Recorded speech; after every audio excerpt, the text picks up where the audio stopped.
Thomason, roll call. President Reese, please let the record show that all 5 board members are present tonight.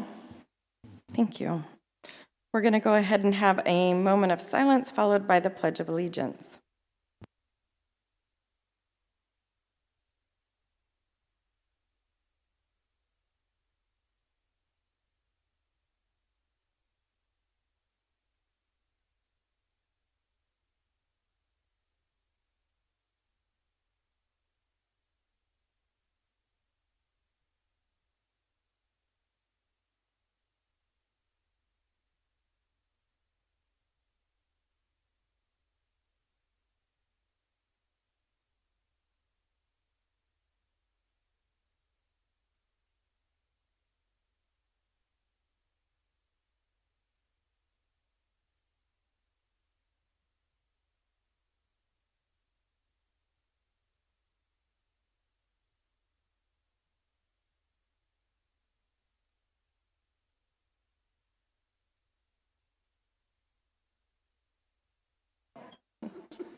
Right. We're going to go ahead and with the approval of the agenda. I move that we approve the agenda. Second. Any questions or comments regarding the agenda? All those in favor? Aye. That motion carries 5-0. At the beginning of each calendar year, we do have to determine board president and vice president for 2020. So we will go ahead and go into that process, and we will entertain any nominations for, we'll start with board president. I nominate Mrs. Kaler for board president. Thank you. And I will second that nomination. Any other nominations? Don't be shy, you can nominate yourself. Greg, you're retired. You sure? No, it's okay. It's okay. It's fine. It's fine. That doesn't look like that. Anyone have any comments? Not. Well, Madam President, I will maybe for Vice President after we finish, if I may. Okay. Well, then we will go ahead and vote for president for the nomination for Mrs. Kaler. All those in favor? Aye. Aye. Aye. That motion carries 5-0. Mrs. Kaler, welcome, President Kaler. I just wanted to. Oh, thank you. Thank you. Oh, you're so Man, fun. it hasn't even cooled off yet. Well, I just wanted to say, too, thank you, Mrs. Reese, for all that you've done for the past few years as president. You have led this board in a very wonderful direction, and we're so grateful for your service. And I know that I still have lots to learn, so I'm grateful you're still here, and I just so much appreciate you.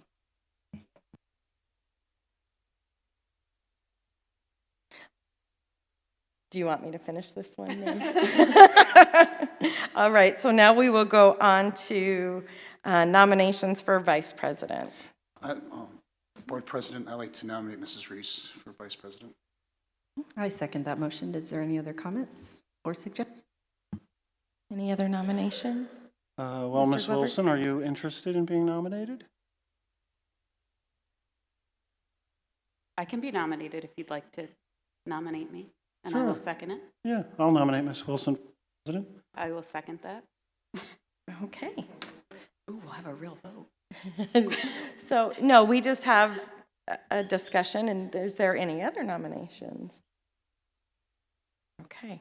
And I think also part of this discussion, too, is I believe our board also thinks ahead. For 3 of us up here, our term ends at the end of this year. So the only guarantees for our board for next year is Mrs. Wilson and Mrs. Kaler at this moment. So I think that also comes into conversation. It's stuff that we do think about. So we do have 2 nominations. So if we want to have discussion regarding the 2 nominations. We should have some discussion, but I like the idea of rotating leadership. I do also want to echo what Ms. Kaler said.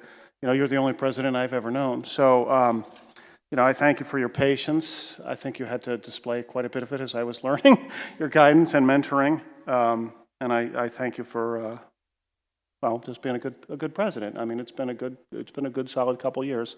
But I also do think that it is good to put other people in roles, which is why I nominated Ms. Wilson. Everybody works hard and everybody contributes, and being vice president is a good stepping stone to be president, and I'm sure that you learned quite a bit from Mrs. Reese. So anyway.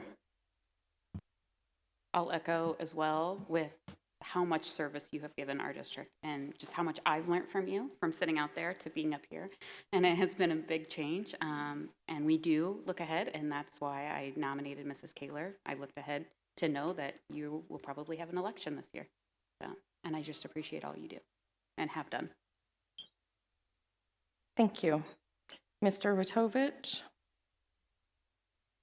No comment. Okay.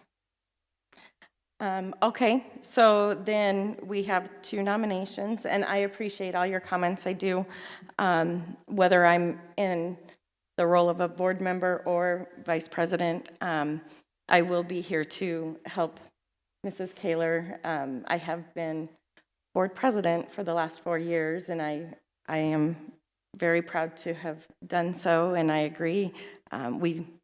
There's elections this year, and so I agree. I think the change in leadership is good. So I'm happy to mentor Mrs. Kaler, whether I'm in a vice president role or a board member role, and do what I can. So feelings aren't hurt. So so we will first take a vote on.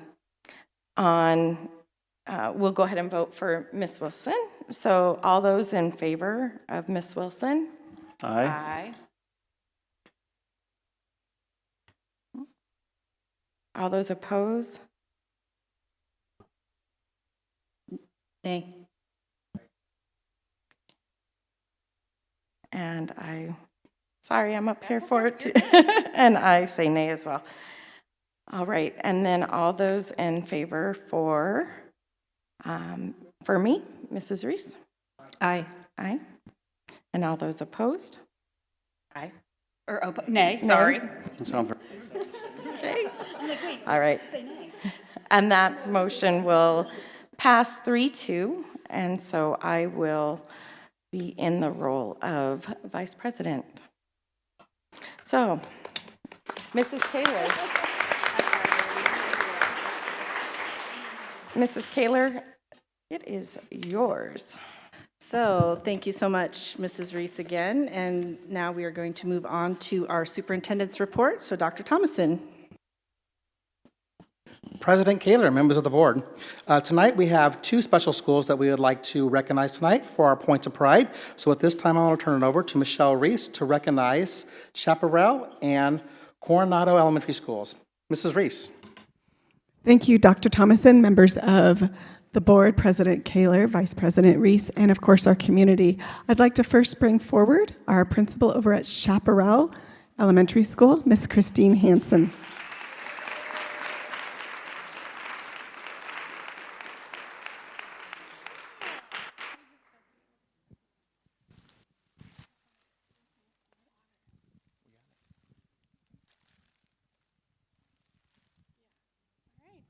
All right, good evening, everybody. Madam President, congratulations, Governing Board, Dr. Thomason. We are very excited to be here this evening. We love this part of the school year. It's an amazing opportunity for us to acknowledge some very hardworking and dedicated sharks in our shark tank, which we like to call it. So I'm Christine Hansen, and I'm the principal. This is Terry Pepper, my fabulous assistant principal. He'll be speaking as well. But let's get this started. So we'll just go in order up here. And first, can I have all of our Chaparral sharks, fellow shark members, give a little wave back there? Have quite a support group tonight. Thank you. And I want to mention that it's very nice to see such a big turnout, but all 4 of the people on this screen have had an impact on this group, but also many that were not here tonight. So it's nice to have that support. Thank you guys for coming out. All right, let's first recognize our Points of Pride certified staff member, our gifted teacher, Miss Cynthia Alexander. Cindy, come on up.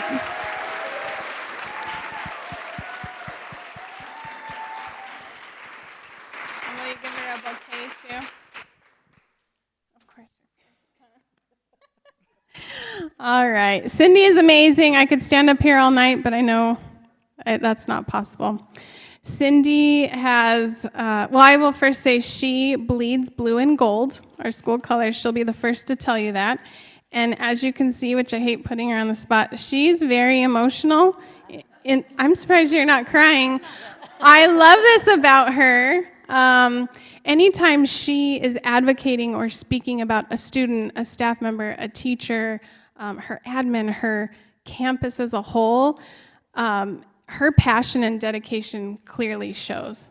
And I think that's one of the reasons why she was just so highly nominated for this award tonight. She supports our teachers. She runs our robotics club. She does so much behind the scenes that it's too long to list. We also know you kind of as the queen of cotton candy. She has facilitated some very successful movie nights on our campus in which she makes all of the cotton candy, and we're talking hundreds of bags of cotton candy. She will be covered from head to toe, but trying to keep it light. We really appreciate you, Cindy. Thanks so much for everything you do for our campus, and so proud to have you. Thank you. Congratulations.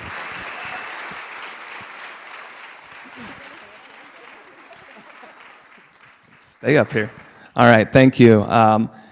I'd like to also recognize our classified Points of Pride recipient for this year is Miss Ann Sevilla.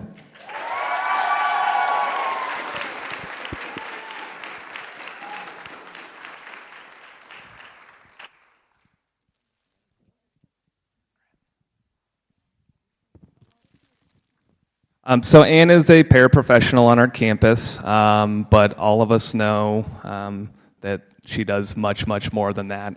Always willing to jump in with anything I need and always coming to me and asking, what can I do?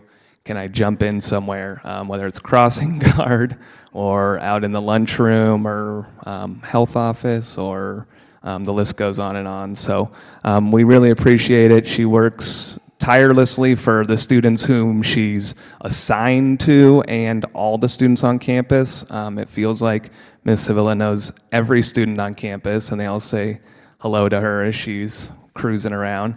When she's not working tirelessly on our campus, she's a proprietor of a firehouse sub, so she's doing that, or she's taking care of her chickens who she refuses to eat, or hunting scorpions. She's a scorpion hunter too. So, yeah.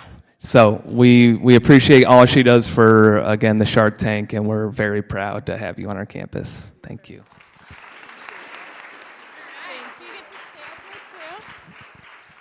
All right, next we have our volunteer, Mrs. Kristen Mayo. Come on up, Mrs. Mayo.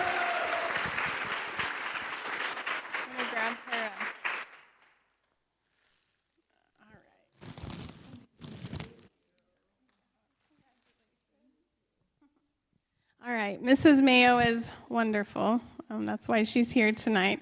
And I did a little bit of digging around for you. I know she does a lot behind the scenes that I'm not even aware of. Mrs. Mayo is a wonderful parent on our campus. She has been for several years now. Proud parent of 2 amazing boys. Where are you? Mayos in the back. Hello, boys. Very respectful young men, leaders on our campus, which is a clear reflection of this wonderful woman and her husband.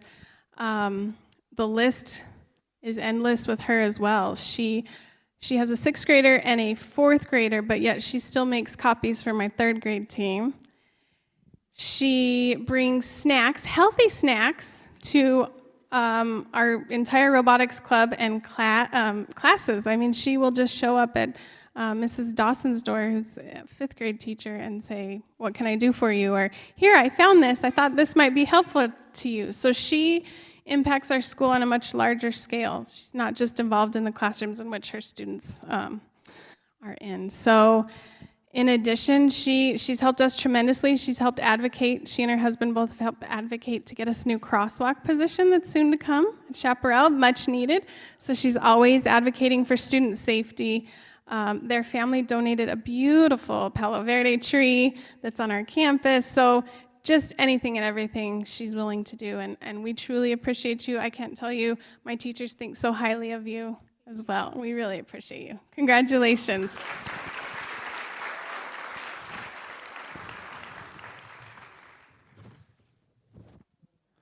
All right, and last but certainly not least, it's my pleasure to get to announce our student recipient for Points of Pride, Miss Lucia Bowman.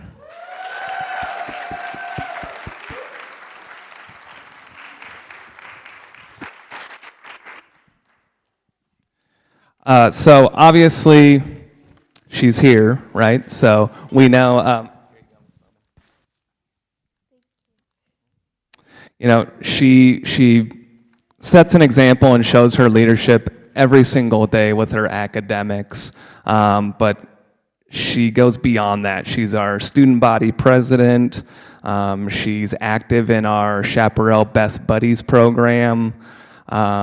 She is an amazing example for all students on our campus. Teachers and her friends describe her as witty, responsible, always willing to help, and never afraid to be herself. So whether she's up in front of all 930 students doing a dance in her shark rider costume, or really leading the way to include all the students on our campus. She's showing that leadership, and we're just extremely, extremely proud of her. She really kind of embodies what Chaparral is and what we want all of our students to be. So one of her good friends, Anna, said, "I'm always watching Lucia, and I can't wait to see what she does next." Congratulations.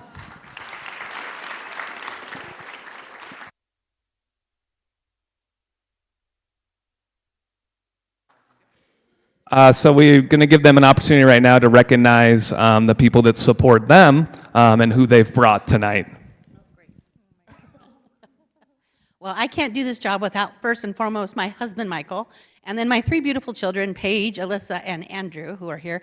And then, of course, I have my Shark Tank teachers and friends here with me, so thank you all.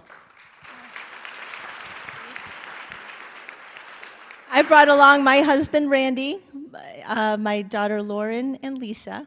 I also brought my mom and dad, my sister, Janet, her son, Alex, and in the back, Olivia, and Bobby, and Brady. I babysit them after school 4 days a week, so they came along for support as well, and I thank you very much. I brought along my husband, Kevin, and my two boys, Caden and Ryan, and my mother-in-law, Sue, who just moved here from California, and she's been able to be a part of so many things just in the last 6 months. Her husband, unfortunately, is homesick. We call him Papa Truck. So thank you guys for coming.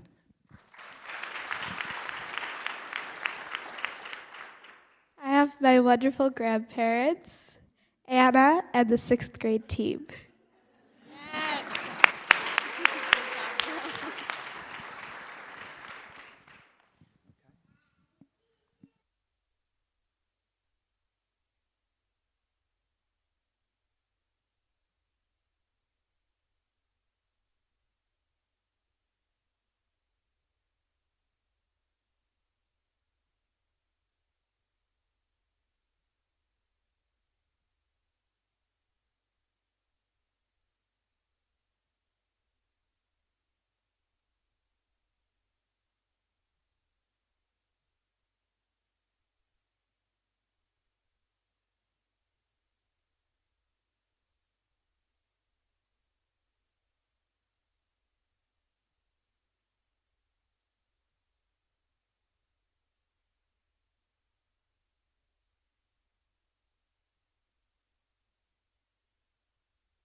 Thank you, Sharks. And from the Sharks, we're going to introduce the Coyotes. Can I please invite Principal Jeff Armstrong? Thank you, ma'am.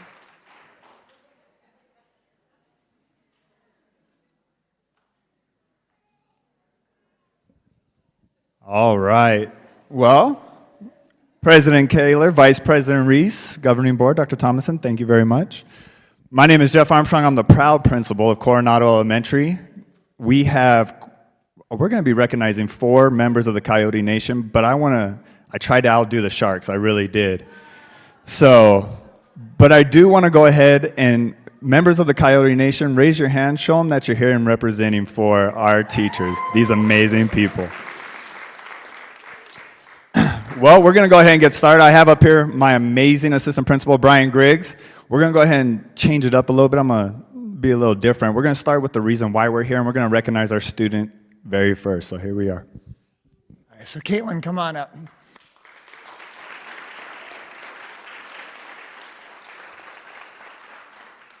So this is Caitlin Neely, and you need to remember this name because she's going to change the world. So this girl, she is kind, she is smart, she perseveres, she is very fluent in Chinese and is willing to just jump up in front of a crowd at the last minute and welcome people and to be able to speak off the cuff. When we had students come from China and we said we need someone to welcome them, this is their first time to the United States, well, they need to meet Caitlin Neely. And so not only that, she's a talented, she's a dancer, she's acted in the school musical. And like I said, you need to remember the name Caitlin Neely. Because when we think, what does a 6th grader look like and act like and sound like when they're at Coronado? This is Caitlin Neely.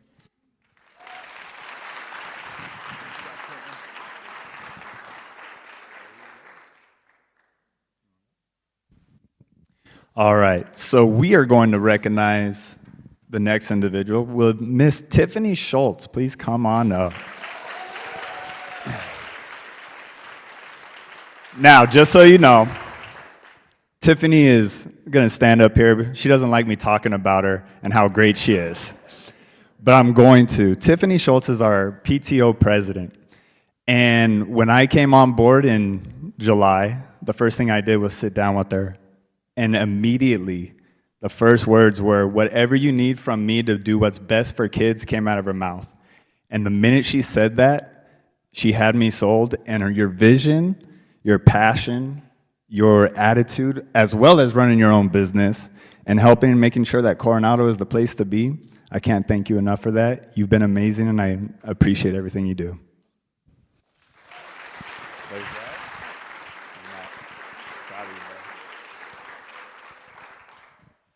I'd like to welcome up Sarah Schottmeyer.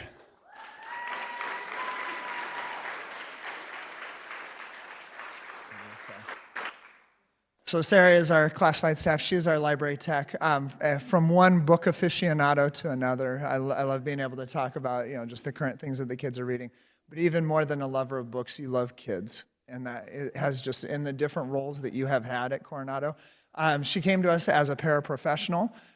She also has done, from helping out on the kindergarten playground, judge for the spelling bee, the Battle of the Books, and just all around helping out kids. And so she can just pretty much fill in wherever, and not only do that, do it well, and do it with kids as the first and foremost reason that she does it. And so for that, Sarah, I thank you.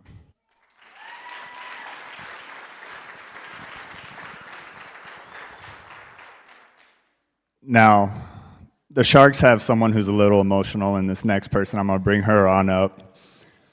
Miss Fisher, come on up, please.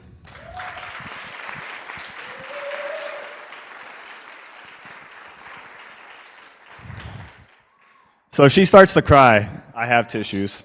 Kristen is a 2nd grade teacher, and it is, we have a belief at Coronado, and it's the belief of we are one. We're one staff, one school, one community. And when we talk about what a leader's job is, and it's to empower people to be better than they were yesterday, Kristen has taken it and gone above and beyond. She is taking our lowest kiddos. She wears it as a badge of pride, and she says, I'm going to move every single kid no matter what. And she works tirelessly. She's doing after-school tutoring, completely just wanting people to be involved so that the kids improve in her class. And she's doing it year after year. And I cannot thank you enough. You've been amazing, and you've been an awesome leader on our campus. So great job.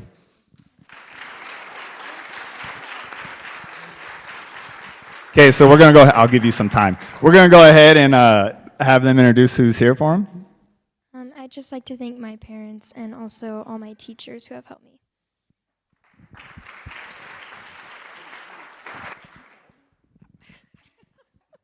I brought my 2 daughters, Sophia and Scarlett, and my husband here, and thank you very much.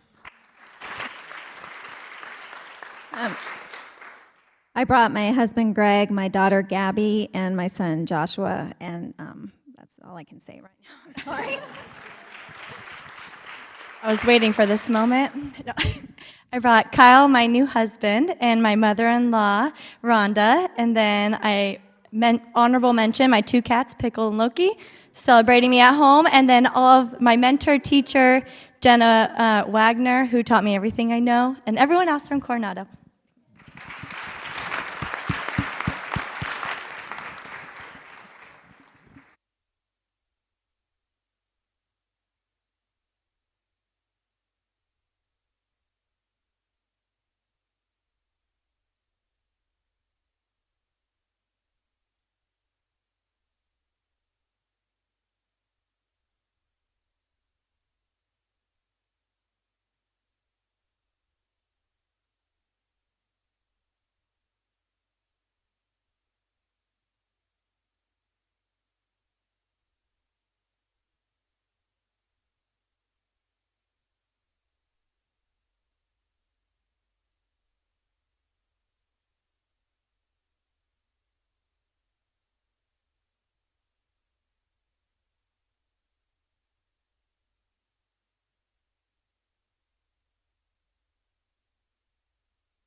Again, thank you for all coming.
President Kaler, members of the board. So we do have some upcoming events. I want to remind everybody of Friday, a superintendent visit to Power Ranch, and that'll take place at 9 to 11 a.m. in the morning. So we're looking forward to seeing all the great things happening at Power Ranch. Then on Monday, January 20th, we have Martin Luther King holiday, so there will be no school. Followed by Wednesday, January 29th, will be our next governing board meeting here at 5:30 in the boardroom. And those are the upcoming events for the next month. Thank you, Dr. Thomason. Next, we're going to move on to some board comments. Does anybody have any board comments? Mrs. Wilson. President Kaler. I have been at a lot of things last month, and if I named them all, we would all be asleep. But definitely there was some awesome performances that we all, I'm sure, had gotten to see, because I got to see a lot of you when we were out. I also actually got to meet with a recycling club today that invited me to talk about Gilbert Recycling and what they can do to get them to recycle more. And I explained to them that it wasn't the district, that it was more the town, and so they're going to go before the town and try to get some recycling back, which is kind of exciting to hear. We also did Holidays of Hope, and I want to just thank Mrs. Reach, who doesn't like to be maybe pointed out, but she did just such a great job on putting that together for our kids, and I know a lot of us got to attend that, and that was a really cool event. So just a few things to highlight. Thank you. Thank you. Any other comments? Madam President? Yes, Mr. Glover. Just one. I wanted to give a shout out to Dr. Thomason and his team. We recognize an opportunity for savings with water in the town of Gilbert, and I just wanted to give props to the people who identified a problem, followed up on a problem, and made something good out of something bad. Thank you for that. Now that my husband appeared, honey, I'm president now, and I get a big raise too. 110%, Dr. T said. So anyways, thank you for the comments. And now we're going to move on to requests to speak. We value our value input from our constituents. It's the first time I read it. This time has been aside for anyone from the audience who wishes to address the board. Please remember, this is not an appropriate venue to evaluate, discuss, or criticize district personnel. Policy KEB provides a process for complaints about personnel. Speakers should be aware that false statements about individuals may result in civil liability. Members of the board may not discuss items that are not specifically identified on the agenda. Therefore, pursuant to ARS 38-431-01H, action taken as a result of public comment will be limited to directing staff to study the matter, responding to any criticism, or scheduling the matter for further consideration and decision at a later date. Please limit your remarks to 3 minutes. And I have Katie Davis.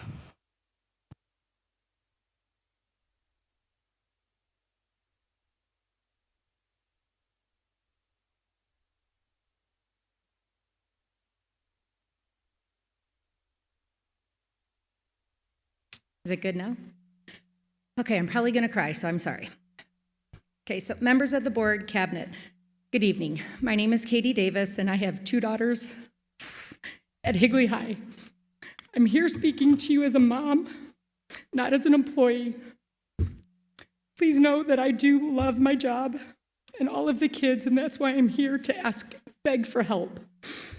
I know we all talk about how bad the bathrooms are, but I don't think everybody understands that it isn't just about the cleanliness, it's about the amount of students that are in there vaping, nicotine, and getting high. There's a problem.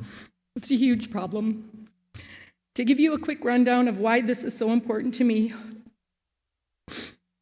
one of my daughters is struggling.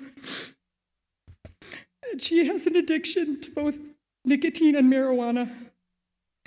I can stop her and search her at my home, but I'm helpless when she's at school. There are not enough security guards on campus to help stop or even slow down this growing problem. The bathrooms are a meeting place for these students to meet up and vape in groups together. All of the kids will tell you that there's always groups in the bathrooms, and some of the students won't even go to them anymore because of this problem. I'm here to ask you, actually to beg you, to please try and come up with some new processes or guidelines for us to use help and stop our kids from hurting themselves. I know by locking some of the bathrooms, adding cameras outside of some of the doors, installing vape detectors, and adding more security won't stop the problem, but it is a start. Please help me help my daughter. We need to stop these kids before something really bad happens. I see kids taking out on wheelchairs, on stretchers, and I'd hate to think about what's next. Here at HUSD, we talk about being a family, a community. Well, now I'm asking you, my family, to help my daughter, your family. Help by passing new policies about consequences when they're caught. Help by locking some of these bathrooms. Help by hiring more security. Help by purchasing cameras and vape detectors for our bathrooms. This may upset some, but we need help. I know I am upset that there are all of these impossible places to supervise that my daughter can and does go to. I'm asking that we limit these places. Help me help my daughter and the rest of our HUSD family and kids by just keeping them a little bit safer. Thank you. Thank you for sharing, Ms. Davis.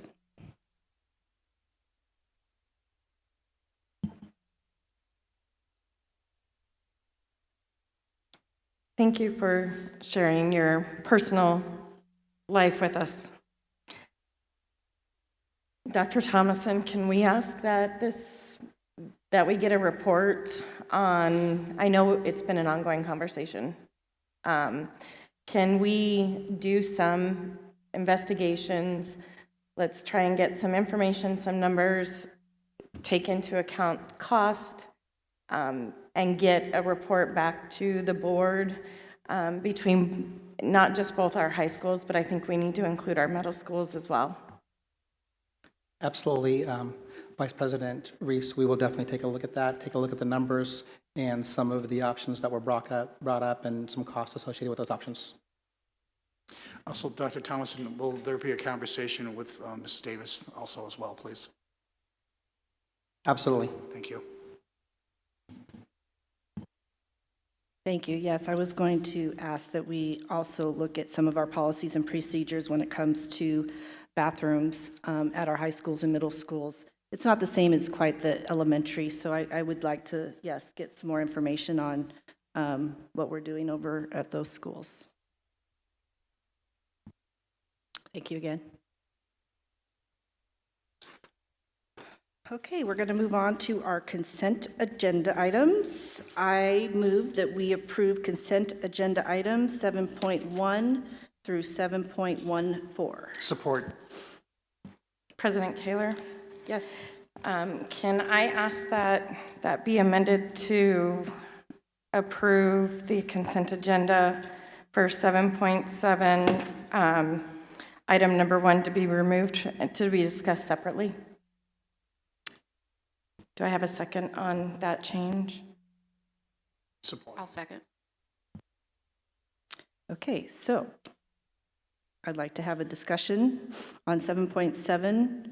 Number 1 is on the floor for discussion. Would you like to start, Mrs. Reese? Sure. This particular item that I asked to be removed, it is student travel. It's for our student overnight travel. It is for a band trip for Sossaman Middle School and it's not just band, so let me change that. It is for our fine arts to attend a workshop in Disneyland. I want no confusion. I very much so support this trip. I have been a chaperone on this trip. What the kids get to do is amazing. The band gets to create music, work with a Disney composer, and then they get to see their music to animation. As a board member, when I'm looking at field trips, I always try and look and see what opportunities can just anyone off the street walk in and have this opportunity. And the answer is no. You can't just go into Disneyland and say, hey, can I sit down, pick up an instrument, and create music? So I want there to be no confusion. I do not have an issue with the trip itself. My concern is, as it is presented, there is the request for 15 staff members, 12 chaperones, and then 40 additional chaperones. It creates a ratio of 1 to 2, which I feel is excessive. These are 8th graders. They're all 8th graders. And this has been an ongoing conversation. We did have a conversation about the amount of chaperones that went last year as well. And so my concern is the number of chaperones. It's not necessary. It creates additional cost, whether the chaperone pays it, whether there's an increased cost for the students to attend to offset some of those. It creates an additional bus that's not necessary. The more chaperones, the more people, the larger the risk that falls on the district. So that is why that I've asked for this item to be pulled for conversation separately. I don't have an issue with the trip. I have an issue as it's presented. I think that it is not reasonable in the amount of chaperones that are being requested to go. I have a question, if anybody knows. What is the cost in reference for us to pay for Tier 3 clearance? Pay for it. It says the PTSO pays The for parents it. on this particular trip did pay for their own. They just ran the funds through the PTSO, but the parents did pay for their own level 3 tier clearance. So that was not on anybody but themselves. And one other question, in relation to other school trips from other schools within our district, what has been the ratio in reference to a parent, student, or chaperone versus what's the average? I know, Dr. Thomason, we had talked about it, kind of the national average would be a 1 to 8. Okay. I believe Cooley, who does a similar trip, is a 1 to 4 or 5, I believe. The last trip was a 1 to 4 ratio with the Cooley trip to the Disney park. Why is it 2 to 1 with this proposal? When it went through the field trip, procedure, didn't anybody question why the 2 to 1 in reference to this? President Kaler, members of the board, we did question that. That's why the first time it came through, it was sent back because of the costs. And then the second time it came through, all associated costs were paid by individual parents, with the burden not being picked up by the school or the district. And so the first time it did come through, we did send it back saying that it needed to find a different funding source for the trip, for the parents that were the chaperones on the trip. I guess my question too is, of those 40 chaperones, are we as a district responsible just as much as we are for all the other chaperones and students as far as the liability and insurance goes? Are we still responsible for those 40, even though they paid for their own, but we helped them to do this? Is that our liability? President Kaler, that's a double-edged sword. So although we do incur liability for anybody that's on a bus that we're supporting the trip for, is that there is a higher ratio student to chaperone at the park, or whether it was at Disneyland or anywhere else, there would be a higher ratio, but then we would still incur the liability should anything happen on that bus or anything happen to those parents. That is a liable cost that would be associated with the district. From Mrs. Reese bringing it to our attention, I'm just concerned as to why they decided on a 2 to 1 ratio. It just, is that some issues coming up that they're anticipating, or supervision concerns? I just. Yeah. Mr. Witovich, this is an opportunity for a lot of parents to go in and support their kids. Probably at the middle school level is probably one of the last times that an individual would want their parent to go on a trip with them. And so as I've talked to some of the parents that have requested to go on the trip and individually spoken with them, a lot of them see this is the last opportunity to have an adventure with their child before they go off to high school. We just do have a lot of parents that would like to go on this trip, and so this is the last opportunity to some of those parents to participate with their kids before they go off to high school. Thank you, Dr. Thomason. Mr. Glover, do you have something? I did. Well, and I wrote this down before you just said what you said, but you addressed, I think, the things that I would have been concerned about. This, for me, I know I'm the odd man out, obviously, but not something that I feel the need to legislate or oversee. Again, I would just say, if you have a middle schooler, a parent that wants to spend time with their middle schooler, and a middle schooler who wants to spend time with their parent, go for it. It's going to be one of the last times, like you said, that, well, that's not, I don't mean it that way. But we love our kids. Mr. But Glover, I don't have a problem with this. I appreciate your comments. My concerns was this, is if this is coming to the board for some type of approval, but yet the parents are all paying for themselves, I assume they're all paying for their own bus ride, their own ticket in, everything. There are numerous trips that come before us every single week that parents can go on the trip, but we don't hear about it. So let's say, I'll just give some examples. Cortina Grand Canyon, every year Cortina Grand Canyon goes to the Grand Canyon. There's only so many chaperones allowed on that bus. And then the parents are very much invited to join, but they have to drive up in their own car, pay their own $25 into the park, meet their child, and then they drive home. The kids are still on the bus. Same with Higley High football. They went to Seattle. The parents that wanted to go spend time with their high schooler, they booked their own travel. They met the team up in Seattle. They might not have even stayed at the same hotel, but they were absolutely welcome to join their team and support their child. Same with Higley High Spirit Line. They just went to performed at the Citrus Bowl. Again, a parent went as just going along because they wanted to spend time with their cheerleader, or I think it was dance, I'm sorry. But she had to pay her own Uber ride to the event to the tune of $25 because she was not a chaperone and not allowed on the bus. So I too have issues that there's 40 chaperones. I get we need to have a great ratio, but it shouldn't go through us at all then. It should just be those parents want to go, they're going to buy their own bus together, they're going to go and have a great time and meet their kid at Disneyland. I don't understand why we keep seeing this kind of stuff come before the board. And I just feel like it needs to change for the future going forward, and I'm disappointed that I see this number. That's just my point of view. I'd just like to make a comment too in reference to what Ms. Kaler said. When my children were in band, we didn't chaperone, but parents and families went together, and we went on our own. We stayed at the same hotels. We booked hotel, everything separate, and we did not go as a group, but it was important for us to share that with our students too as well. So I'm a little concerned in reference to this too. One, everything's coming through us, when another avenue, you could just have done this on your own. And I want to just add kind of on there,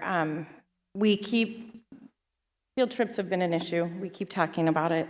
We're trying to make progress. This one has a great educational value.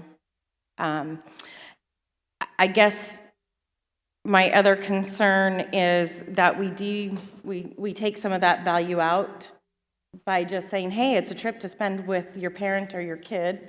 But on the other hand is if the district is willing to pay for 12 chaperones for their clearance, then the district is saying, I'm okay with 12 chaperones and 15 staff.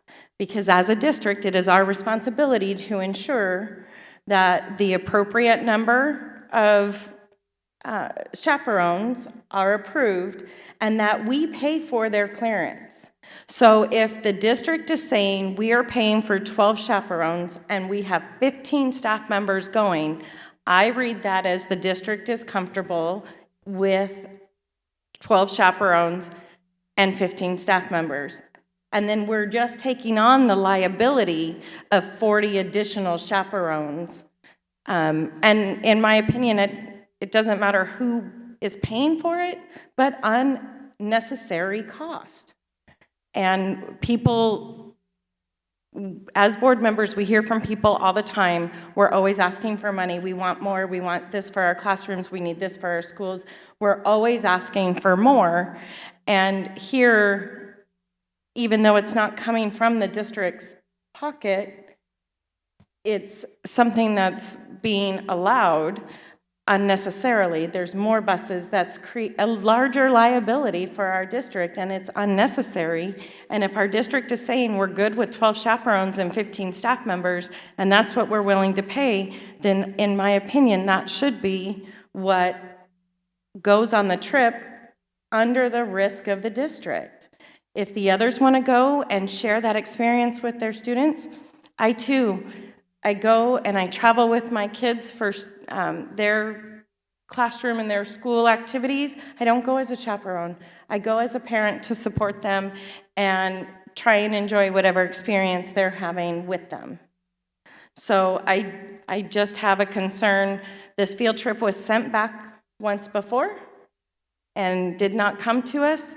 The numbers didn't change. It was just who paid for it changed.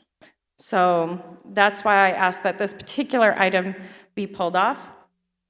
There is still time, if this item is not approved, for it to go back through the process and come back to the board. There is still time to get it approved with appropriate chaperones prior to the trip. So if it doesn't pass, it doesn't mean the trip doesn't happen. It can go back through the process and come back with an appropriate amount of chaperones that the district is willing to take the risk. President Reese, members of the board, as superintendent, I take full responsibility for putting this forward. I do have to tell you that the first time we sent it back and we gave recommendations, the conversation did come up of having the parents travel on their own without the school district's board support and having it passed. In my opinion, that would have been finding a way around the system. That would have been a false opportunity to push something through that really wasn't what was intended. So I'm perfectly fine with sending this back, going back and talking to the group, but I do believe that giving you the honest, firm opinion of what's happening on that trip was something that I felt was important. I just have a couple. Oh, sorry. Is that okay? Do you want to go next? Go ahead. Just real quick, I understand that, Dr. Thomason, and I appreciate that, but we don't ever limit how many people go on other trips that meet their kids. We don't hear about it. We don't even know. So, I mean, I don't know how many kids went on the Higley High Seattle trip, but I know there was a lot of support up there. So those are the things, if we don't know, we're not, as a board, we're not taking, as a district, we're not taking responsibility for that.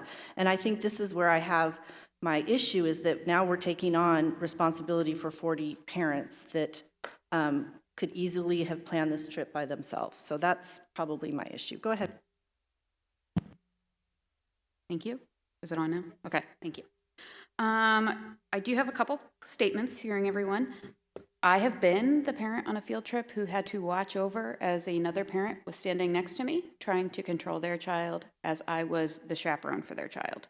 It gets very awkward very quickly.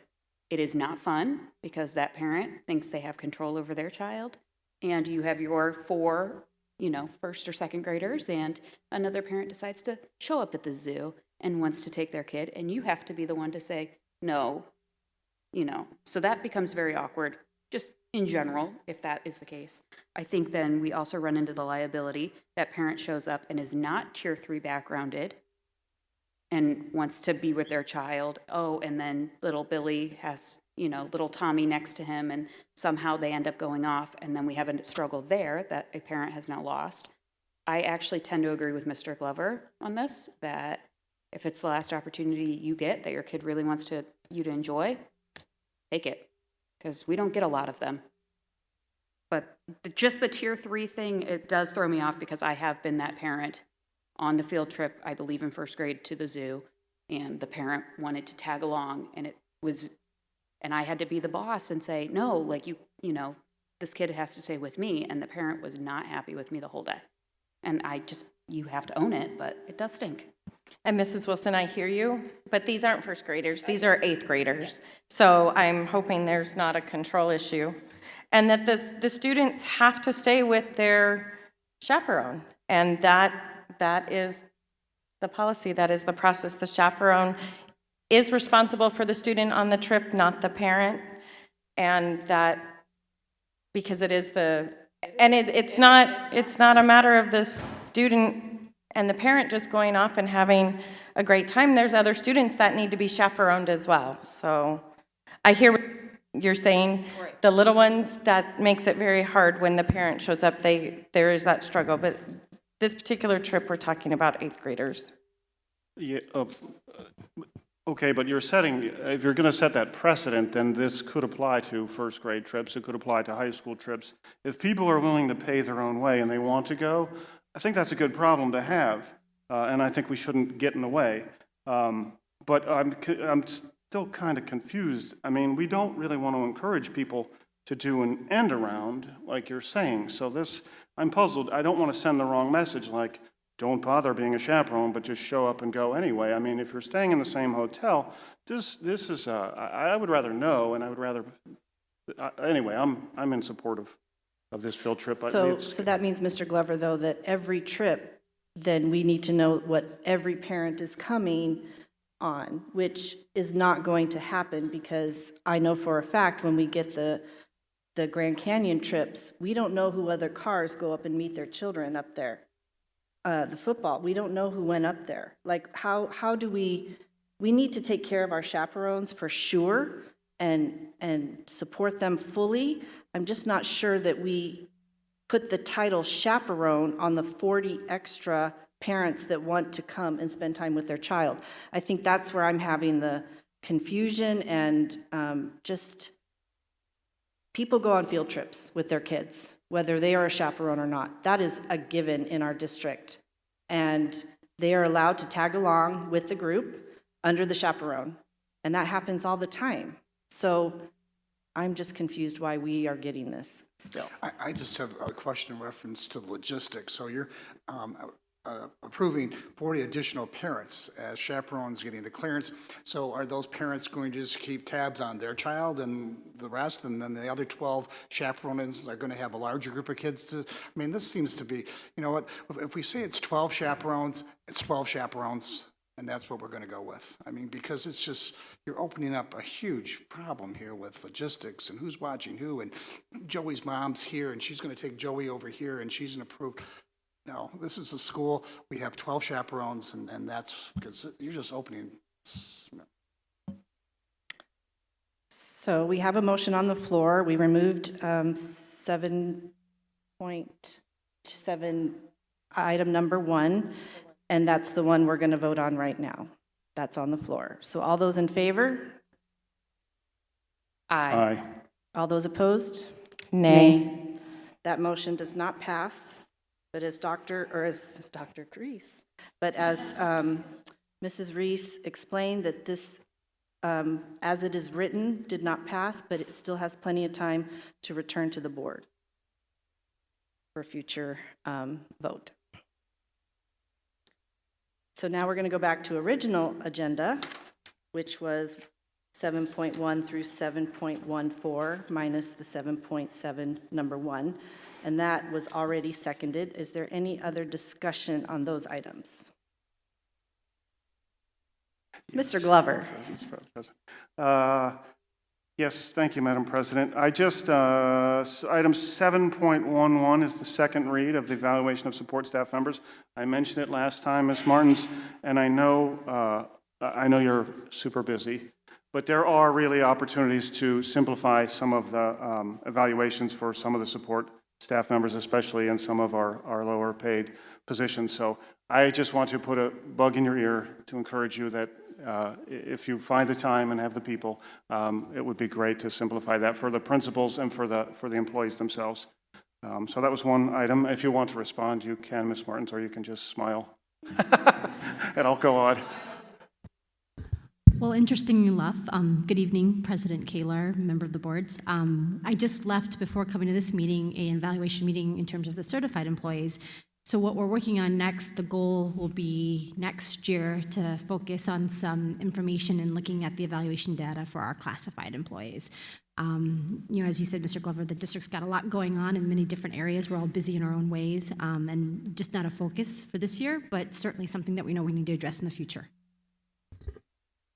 And then, Madam President, I had, so items 7.10, staff conduct, and 7.13, student interrogation, searches, and arrests.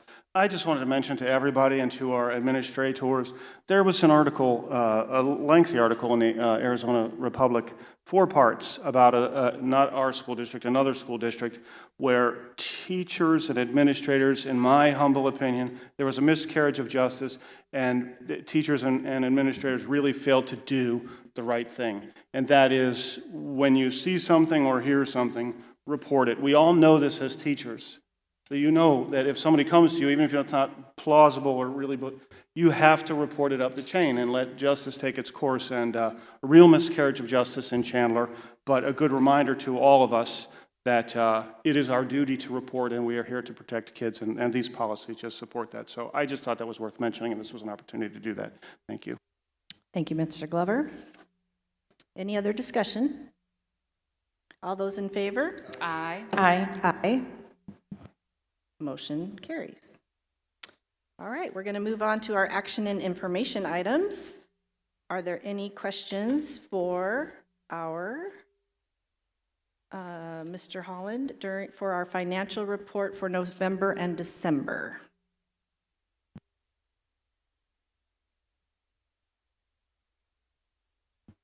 All right, so we're going to move on, and we are going to move on to our 8.2, and I think we have a presentation for information on our new online payment center software. Mr. Justin, thank you.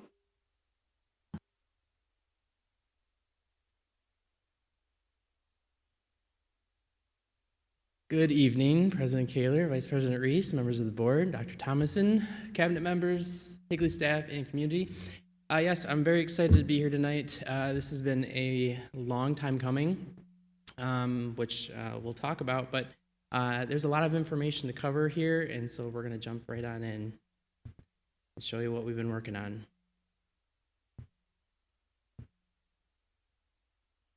Okay, so first of all, there's a lot of things that are going on within our district that are a growing concern. First of all, we've got 13,000 backpacks that hit the campuses every day. We have 1,000 staff members that could potentially be handling cash. We've got thousands of transactions that impact our campus annually. We've got a lot of old processes, desktop software that we're using right now that continues to break down. The company does not have a way to help us. Every time we report something to them, they come back with, we're sorry, but we don't know what's wrong with it, and we can't fix it. And this software is the same software that crashed in July, right after Black Hawk Days and Kingdom Days, the day that Black Hawk Days wrapped up, actually. We later found out that the server wasn't backing up properly, and so we ended up going back to June 4th and then having to retransact and close out the year again. So there was a lot of work that got put into that, and so on top of all of the research that we've been doing over the last few years, we're happy to say that we've hopefully got a solution for that to fix it. Our reconciliations take a very long time to complete. We have high fraud risk anytime cash is involved, and we're not immune to that as a district. As the economy has increased, interest rates increase, but also bank fees increase. So we've been taking a look at that to see where we can save and cut there. And then we've also got just an overall, an expressed concern for the lack of an online payment system. We have one, but again, it's not the best and it's not doing what we need it to do. So 3 years ago, myself and Michelle Reese were presented the opportunity to look into a solution to pretty much look at the tax credit online payment process, which has been a difficult process to get through every year. And so as we began to look into that and to different systems, we also started to look at what else was kind of broken within our system. And so as the 4 years that I've been here, every single year it seems that the student activity software, the bookstore software has always kind of declined. And so as that continued to mount up, we said, okay, we need to look at this as a whole and take a look and see what we could do. So we've taken a look at several companies within the industry. Active Network is the current one that we have, which is also known as Blue Bear. SchoolPay, PayForIt.net, Elio, Vericart, InTouch Receipting, Kev Group, and then Heartland. And then, of course, after many years of looking into it and addressing those several concerns and talking to these companies and going over costs, we've looked at Kev Group as the standout, so we'll cover that in a little bit. We've got the website there. The system itself was founded by 2 high school administrators, so they were actually in the front of it, understood it, and kind of built the system around what was needed there. And as I mentioned, Kev Group's going to eliminate our current student activities accounting system, Active Network, and then it's going to replace the software within the bookstores at the high schools, and then we'll be able to run it across all sites on a cloud-based network. So we're really excited about that. The meetings that we've had, there's a list of the attendees to these meetings. We've got school office managers, we've got bookstore managers, we've got secretaries, we've got finance members, we've got principals, we've got basically everybody at every site. Everyone's had a chance to look at it and give us input. And so we wanted to make sure that it was important for everyone to take a look at it, make sure that they agreed that this would be something that would be useful for the district, and that we would come back later and say, okay, this is what it looks like. And you know, the positive feedback that we've got is encouraging. I wouldn't say that we've gotten a lot of negative. It's been more questions and inquiry. So we've been able to answer those questions, and everyone's been pretty satisfied with those, with the answers that we've provided. So what's going to happen to Poor Blue Bear, our active network that we're currently using? We're going to end up getting rid of it. It handles all of our deposits and payables on the student activity side, and right now we have, like I said, a lot of manual processes. It's paper. It's a lot of paper, and so we're looking to get rid of that. Currently, again, it requires a long reconciliation, and there's a lot of reports that we pull that are inaccurate, and it's taking a lot of man hours to fix those. Right now, the current point of sale system is not integrated with it, so that takes double the work. We currently pay about $5,700 for maintenance for that program every year, and unfortunately, it's not worth the money we've been paying, so we're looking forward to giving them a notice to reduce that cost or get rid of it. But we did talk to them, and we wanted to know what would happen if we used their cloud-based system versus their desktop system to see what the cost would look like to move to them. And as you see here, the software cost itself on an annual basis for their web-based software was $16,400. And then for them to take the information that we're currently using and move it in and migrate it to the cloud-based software was almost $21,000. And then they presented us with hardware recommendations, and you know, we would buy their thermal paper and things like that. So that's another $14,400. First year cost would be $51,791, and then the recurring cost would be $16,400. And with what we're getting from them now, we just weren't really impressed. And after talking to their salesman, he also just didn't talk the product up very well. So we have pretty much said we don't want to continue with them at this time. So again, addressing the growing concerns and plans to move forward.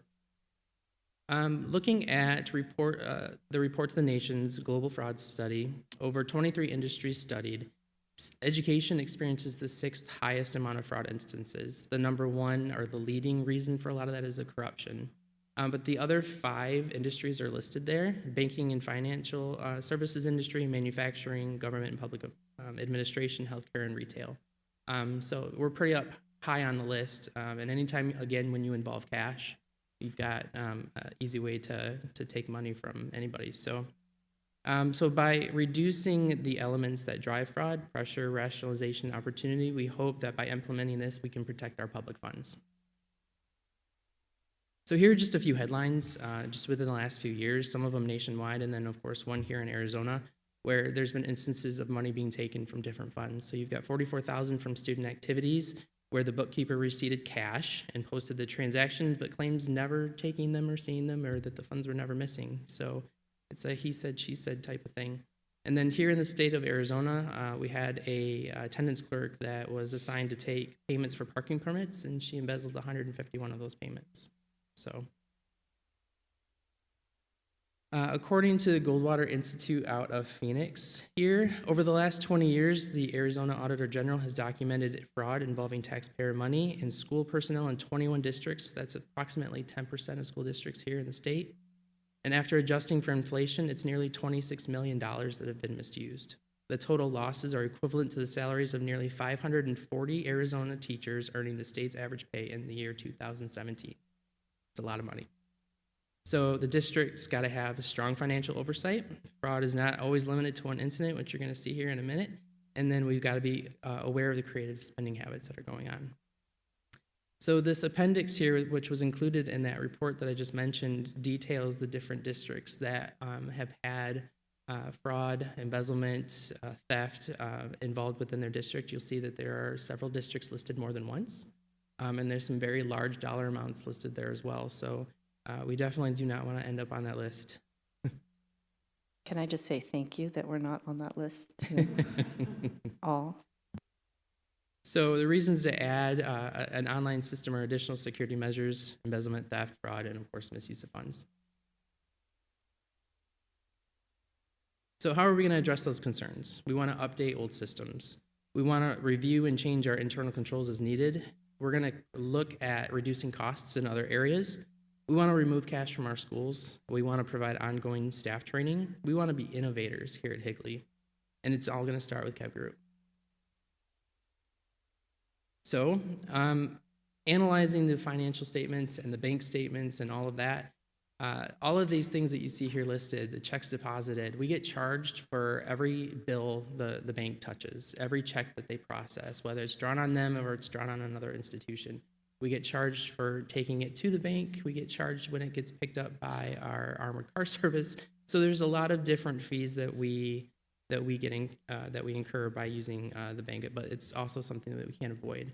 The thing that we can do is we can look at it and see what different ways that we can approach it with. So just looking at what we spend and what we could potentially be doing with an online system, we could save nearly $5,000 annually by going online. So just to kind of give you an example, looking at the bank statement for July of 2018, when we started looking into this, again, we use vault services, we use the deposit services, and just looking at the deposits and the amount of money that they processed and handled, you know, we spent $220 just in that particular month. However, by switching kind of the way that we think about this and taking all of those payments through the online system, we pay 20 cents by receiving an ACH to our bank account. And we have 2 accounts that we receive those funds to. So if you were to take all the money that we processed that July and it ran through an online system, instead of paying $220, we would have paid $8.80. It's a huge savings. And again, that's a smaller activity month for us, but on average, if you look at that, it's another potential savings of $2,000, $2,500. When we're talking about the savings part, is Brinks included in any savings from them coming to our schools on the? So that is on my next Oh, slide, sorry. actually. Nope, you're good. You're okay. So armored car services over the last few years, we pay upwards of $33,000 to have them come pick up. They pick up twice a week. They go to the bookstore twice, and they go to our cafeterias twice to make sure that we stay in compliance with money being received to the bank and recorded. So after looking at that, if we have a big push and the support from our staff and our principals to encourage our parents to go online, we would make a recommendation to reduce that pickup to once a week. We'd continue to have to do it for the cafeterias because the system would not, the online system would not be taking online payments because we have an online payment system at this time for them. So we would still have 2 pickups there, but it's an additional cost savings of about $7,500.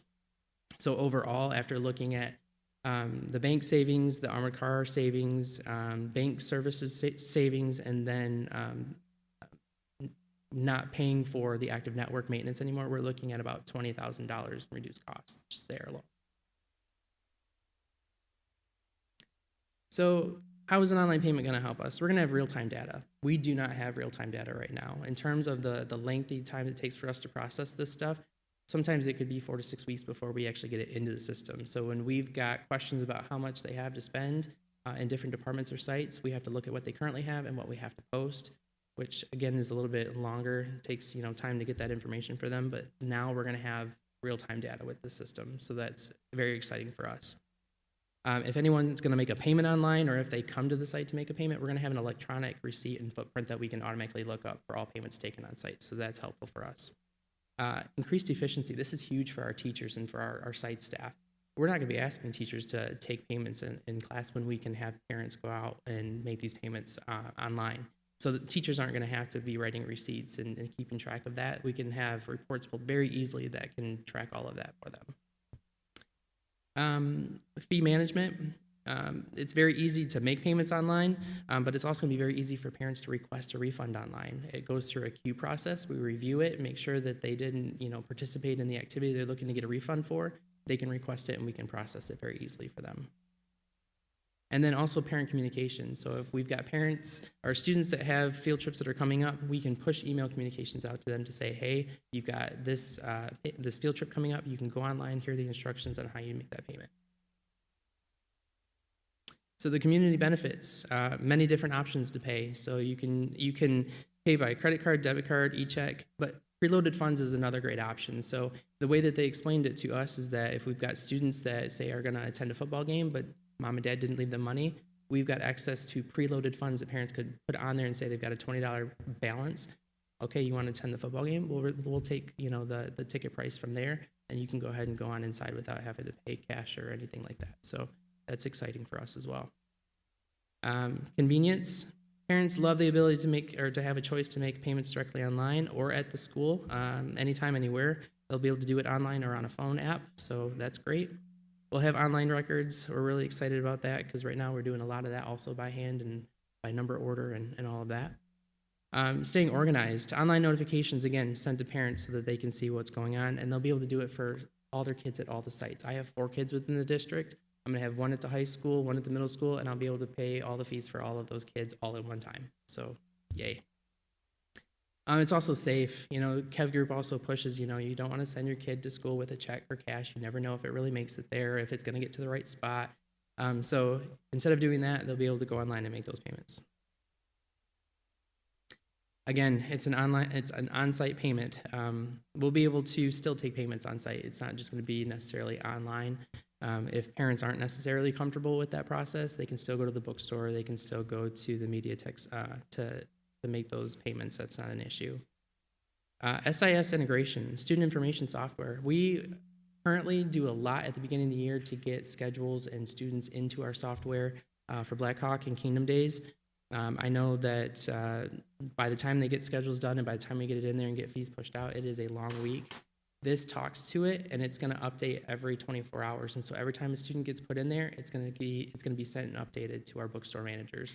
I know talking with Katie before, after the first quarter, she had about 300 students that she would have had to manually put into that system. But now we're eliminating all of that time that she's going to have to do that. We'll be working to market to parents. We're going to, Michelle Reese has already helped us and will continue to help us to market to parents, to push them out to the online payment system. That way we remove the cash from our schools.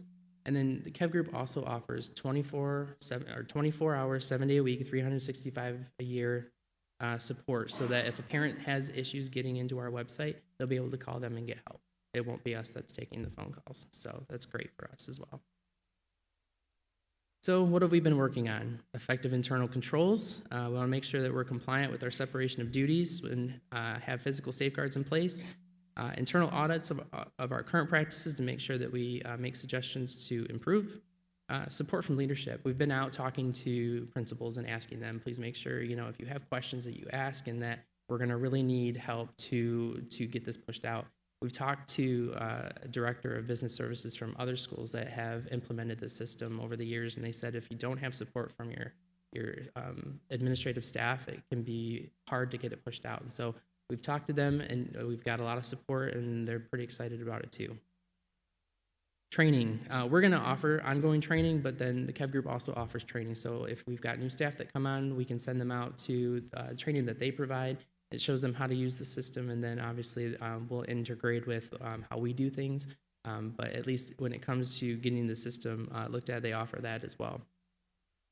Role clarity, again, just making sure that everyone understands that this is important at all levels, whether you're a teacher, whether you're in the bookstore, an admin, in finance. It's important for everyone to understand that we all support this, and that we look forward to getting our parents out there to use it as well. But why is Kev Group the one? Again, it's going to replace our student activities software. It's going to go district-wide. Right now, it's at 2 of our bookstores, and the other 11 sites, the middle schools and the elementary schools, are always contacting finance to find out how much is in my account. Can you tell me if this is hit? Has this check cleared? And so they're going to be able to see all of that now, and we're super excited to give them the information. Again, all club sponsors, the secretaries, and all admin, we can give them view access to all of this. So if they want to see something, they can go in there and look it up themselves. We'll have several reports that we'll have access to in real-time reporting. Again, we're excited about that. It's going to reduce the staff workload. There is so much that our staff is doing to process a lot of this stuff manually, and they are so excited to the fact that they're not going to be going home with sore wrists and hands and fingers from writing out tax credit receipts, because the system is going to do that for us. And we get a lot of those donations, and so yeah, it's just one of very many things that they're looking forward to. It integrates with our student information system. Again, we're happy about that. It's very easy to use at all levels, parent side, staff side, district side, all very easy. We're amazed every day that we get to look at this and say, oh, we're gonna be able to do that. We're so excited for it. And it's gonna be ready to use for Kingdom Days and Black Hawk Days this summer. So we are very excited for that as well. So introducing you to School Cash Suite and Kev Group. They have a digital custom forms, which we want to introduce a little bit later, and there is added cost to that. And after talking to other school districts that have implemented it, they said it has saved even more time for them, and we'll go into it a little bit later, but basically it allows us to create the forms that we currently have and get those online, so if parents want to sign a field trip permission slip, they can do that while they pay, and the system will track all of that information as well. It's going to allow parents to make payments online, which we've discussed with the online website, and then we are going to be able to have a catalog. So anything that we offer for payment, parents will be able to go out and make that payment online for us, so we're excited. And then there will be an app to use within their phones too, and that's all included with the information that they're giving us. And again, we're very excited. Kev Group is used by 16,500 schools across 23 states within the United States. And of course, as a leading district at Higley, we're going to be pioneers with Kev Group Cash Suite implementation. We're going to be the first district in Arizona to have the software, and it's going to allow Higley to be part of the process that will mold it. So they're always asking us, you know, does it do this, or do you guys do that? There's things that they said that, you know, we're going to be able to help you with that. We're going to be able to create custom reports for you. We're going to be able to help you with a lot of the things that you're now saying that you can't do. And so hopefully we can lead the way with that. People are going to see what we're doing, and other districts will take notice, and then they're going to be calling us and finding out what we're doing. So how much is it going to cost? That's always the question. Sorry, do you have a question too? I was just going to say, and then they're going to give us a big discount for being, right? You know? That's what we're hoping for. So it always comes down to cost. So how much is it? Just kind of comparable to what we saw with Active Network. The software itself through Kev Group will vary year to year, only because they will charge us for the integration per student. At the time that they took a look at this for us, we had 12,446 students. But the annual recurring cost will be about $19,361.50 for this first year. The middle section covers a one-time cost. That was all the training and implementation that went into effect. We had been talking to Kev Group for about 3 years, and at some point they kind of looked at us and said, you know, what are you guys doing? Are you going to do this? Are you not doing this? Are you even considering us? And we said, yes, we definitely are. And so they said, you know, we want to offer you a savings to kind of help along if we possibly could. They offered us 50% off the implementation and training, so we have a $6,000 cost there, which was great. We were really happy about that. And then the additional costs down below are the point of sale terminals that we'll be probably choosing to use with them down the road, because they do integrate with their system. So there will be some additional costs down there as well for the Clover devices as well. On top of that, there is a merchant processing fee of about 4.5%, and then 10 cents per transaction, and we'll kind of talk about that next. In terms of the implementation and what that looks like, there's an 8 to 12 week ongoing online and on-site training for our IT staff, our student information systems staff, finance, and all of our end users. The accounting software itself is going to go live in about 4 to 6 weeks. The biggest part of that is getting the chart of accounts together, and we're currently working on that. Once the implementation and the rollover is complete, they'll work with Michelle Reese and her team to begin marketing and the system and getting out to the principals and start getting to parents and staff, asking them to take a look at it and get ready for it. And then parent registration will begin in 6 to 8 weeks. The key to a successful implementation, after, of course, talking to Kev and talking to other districts that have used it, again, comes down to stakeholder buy-in. As soon as we can get everybody, excited about this, I think it's going to be huge for our district, and we're going to see a lot of people using it. So the plan right now is to go live by May 2020. So in terms of talking about those other costs, I kind of looked at some data that from previous years. After looking at it, this could be pretty considerable cost considering we're doing business online. Like I said, it's a 4.5% based on the transaction, and then 10 cents based per transaction, unless we reach 80% usage. Again, in talking to other districts, they said if you've got that buy-in, that 80%, it's not going to be a problem. Some of them have 99% usage. And a lot of it's, pushing it out to the parents and saying, this is where you need to go. We really don't want to take it on site. But again, we'll take it on site, and we understand that parents may not be used to this idea yet, but we're gonna put it out to them, and hopefully they'll go that way. So just looking at if our community were to process 7,500 transactions totaling $1.5 million, assuming that we process 80% of those transactions online and get that discount that we're looking for, $1.2 million at 4.25% is $51,000 in fees that we would be paying. In addition to the 6,000 transactions at 10 cents, it's an additional $6,000. So we're looking at an additional annual cost of about $57,000 for that cost of business. What we'll do once we get into this further is we do want to kind of look at the type of fees that we're going to be charging and looking at doing a convenience fee to recoup some of those costs. We've talked to parents at previous Kingdom Days and Blackhawk Days, and they said, please get an online system. Please charge us a fee because we do not want to stand in line any longer than we have to. And so we'll take a look at that and see what it looks like and find out what we want to do in terms of cost. We do have the ability to charge a percentage or a flat rate. One of the things that we've discussed, but again, we haven't made any final decisions on, our tax credit.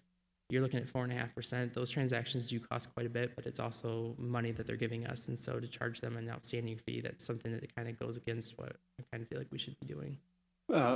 You're doing great, Mr. Weston. I'm sorry to. I just have to. I just have to say something about convenience fees. I don't know if that's the term that we have to use. But I get irritated by the word convenience. Service fee, I much prefer. Okay. Because it's, if we have any say in that, I would prefer service fee because every time I feel like that's not convenient. It's more convenient if you didn't charge me. But I wanted to say that. And I also wanted to say that, not looking for this to be a place to make money. So whatever, if we do that, my preference would be to keep whatever extra charges we need to as low as possible for everybody, but you're doing a great job. Thank you. Funny, Mr. Glover, I'm with you. I absolutely refuse to make an online payment for food service because they charge a fee. So I will take the moment and write out a check because you're getting my money anyway, and you want to charge me for me to pay you. And trust me, I have my own business. I have banking fees and everything like that. So I think the way it's presented is very important. Yes. Like I said, I won't do the online food service payment because I can write a check. So, but with that said, along those same lines is you said cafeteria is going to be different. We have a different system for cafeteria right now, yes. So we'll still have cash and checks on site? For them, possibly, yes. Okay. Which is why we'll continue to have the 2-day pickups for our cafeterias. Okay. I'll go on. I have more questions and comments, but I'll let you finish. Okay. Just one little quick thing in here. You've never had to stand in Kingdom Day line. Blackhawk? Is it as long as Kingdom Day? Because I don't feel like it is. Had 3 kids. I know, but that Kingdom Day line is, yes, that was a hard line. So I'm just letting you know that line is a struggle. Thank you, Mrs. Davis. Thank you. Okay, so going off some more real-time data for what we've looked at prior. And again, this information is based on tax credit donations that were received at the district. for the 18-19 school year. Out of the 732,000 in donations that we got, 164,000 was made online through the system that we currently have, and that's 22% of those payments, which is pretty low. And again, the system is not easy to use, so we would expect that to go up. But if those same payments were made online using that system, it would cost the district just over $7,000 in service fees. So with Kev Group, hundreds of staff hours are going to be redirected. I think I've mentioned that. I think I've beaten that into the ground quite a bit. But I don't know that everyone really understands. I mean, when you look at Katie and see how much stuff that she writes and how much paperwork she's filling out, she'll tell you her hand is sore at the end of the day when athletic fees are paid and things of that nature. So this is going to save her a lot of time, and I know that she's really excited about it. But addressing some of the feedback that we did have, after seeing the demonstration, thank you, Katie, for letting me include this in the presentation. I just want to highlight a few things. Katie stated, I fully support and encourage moving to Kev Group. From the Higley High side, I can tell you this would help so much when it comes to Kingdom Days. I know change is scary, as we heard at the first meeting, but I think this will help not only at Kingdom Days, but with our daily handling of transactions. I beg for you to recommend this change for our district so we can finally be online like most other districts around. Next, we have Angela Golay, who is the office manager at Coronado. She said right now with the two systems, there's no way to keep families accountable for fees. And when she refers to that, we've got the elementaries and the middle schools who use Synergy, and then Destiny for library and other things.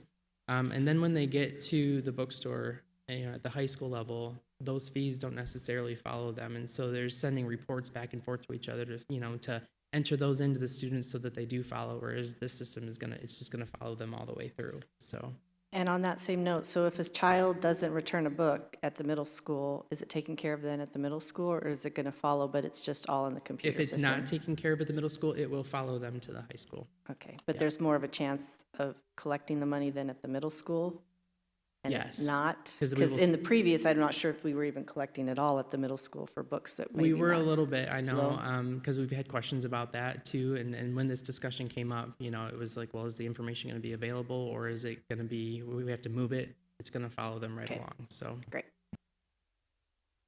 Right now, we track that information through a spreadsheet, and we have a lot of sites that are doing that currently. HUSD needs to be competitive, and little big things like Kev Group will help us stay updated and it will make the difference to the community. I support finance in their purchase as a office manager, a parent, and a community member. Also, we have Kim Murphy, who is at Cooley Middle School. She is in the media center there. She said with this system, we would be able to gain continuity throughout the district rather than utilizing different systems that are not compatible. I believe having an integrated system would boost collection of some of the fees and increase student accountability. I also like that we're able to see finances in real time with this system. One of the biggest benefits is the ability for parents to pay online. Online payments would also reduce the amount of cash and checks that are on each campus, thereby reducing the potential for theft and fraud. Lastly, the system appears to be user-friendly and the company seems to have excellent customer service. And I can stand by that because after talking to them for 3 years, they have been great and amazing throughout this entire process. I included the references here for you in terms of the studies and the amount of money that has been kind of taken through fraud and theft and the corruption and stuff that we talked about earlier. So if you do need some nighttime reading, by all means, go ahead and review. That's all I have for you tonight. Thank you, Mr. Weston. Are there any comments or questions for Mr. Weston? I have a few. All right, Mr. Glover. Okay, so part of it is we were talking about removing the cash from the schools and how we present that. I think we just need to be very careful how we present that, because one, if in the cafeteria we're still having cash, here we're saying no cash campus, but cash cafeteria. So I think how that's presented needs to be kind of careful, because I don't want to send a mixed message. While we're not taking cash for fees, they can still, so it's not a cash-free site.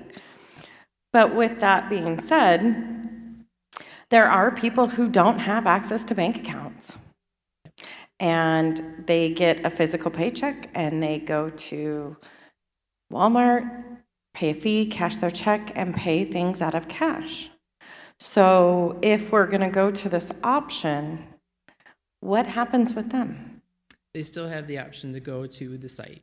Yeah, we will not take that away from them. They still have the option to pay cash, check, and by card.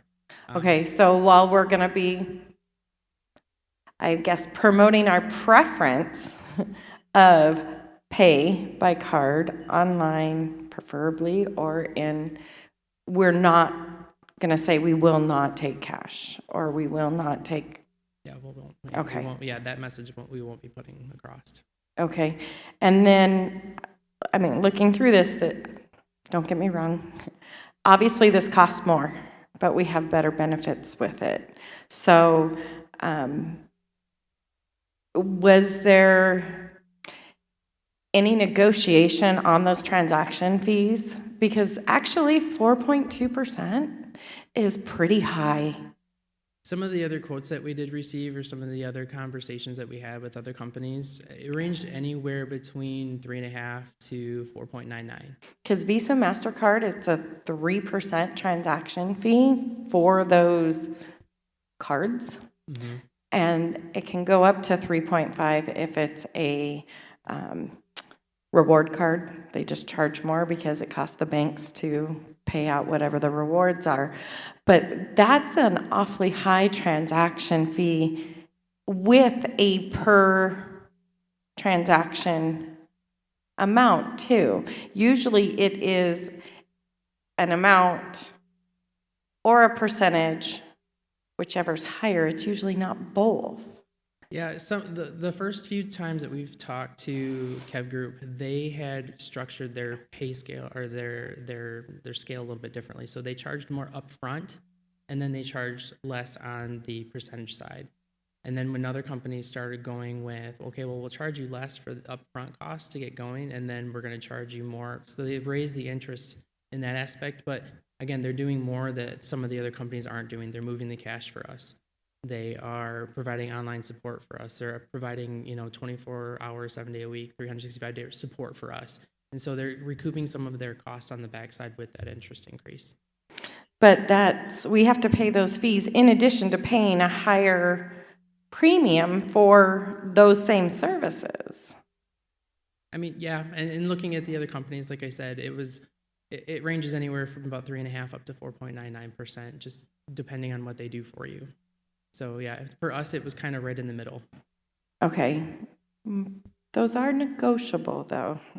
Back in my old life, I worked credit card. So those are negotiable. So perhaps in the future for future years, because it is high, it's a high percentage with a dollar or 10% transaction per transaction. So just so you know, that is high for the industry. Yeah, we'll take a look at that. Perhaps, Mr. Weston, if everybody that we refer, they knock it down to 1% interest, That'll help. First of all, just a couple comments for you. I love the collaboration. I love how you included everybody. One of the slides with everybody that was involved. The school board just loves when you collaborate with everybody and you hear every voice. So I'm thankful you included our bookstore managers, because I know that they are the ones that do the Kingdom Days and the Black Hawk Days, and that's a big job. And then for them to have to redo it this year was even, it was just a lot.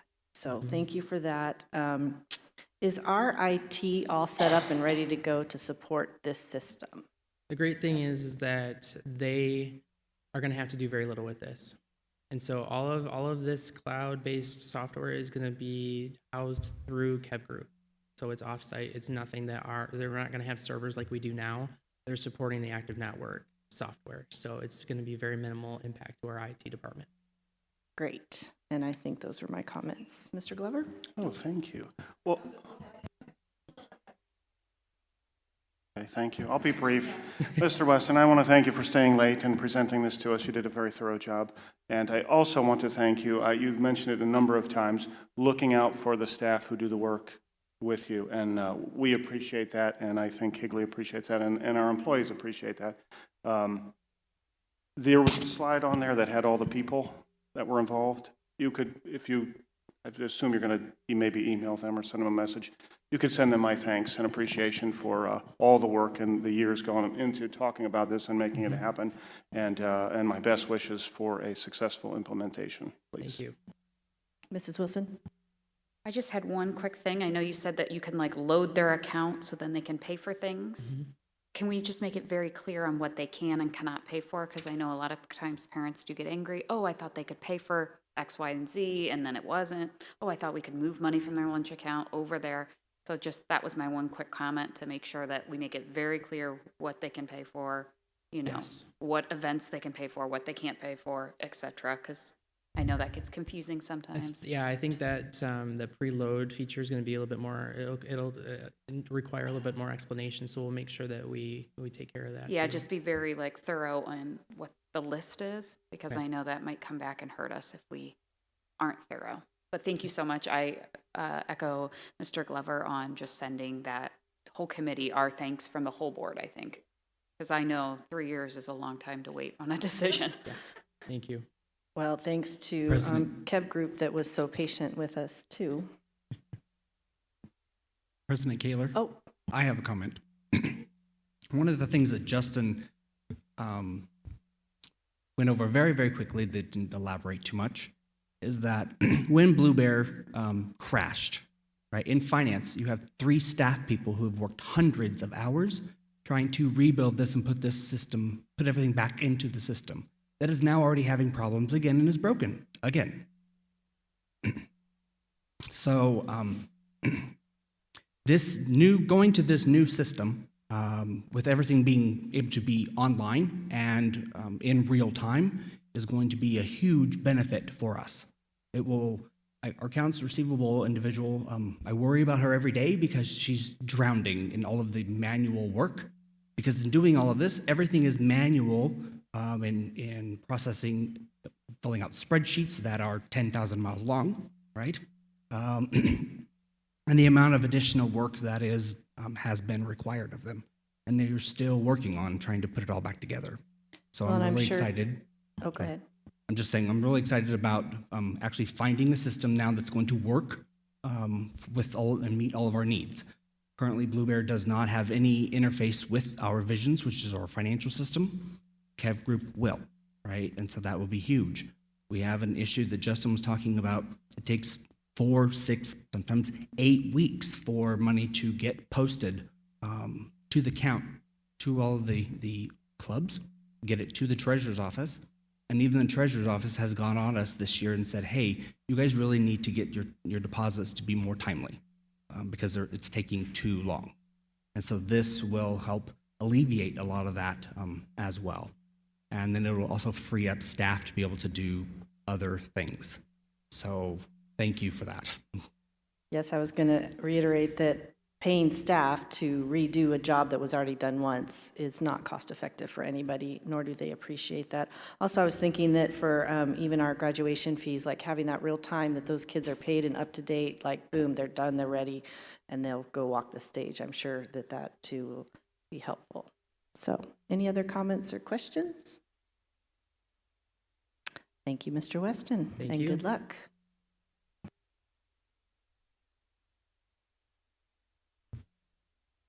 And next, we're going to move on to 8.3 for our second quarter projects update. Dr. Fowler and Mr. Holtz.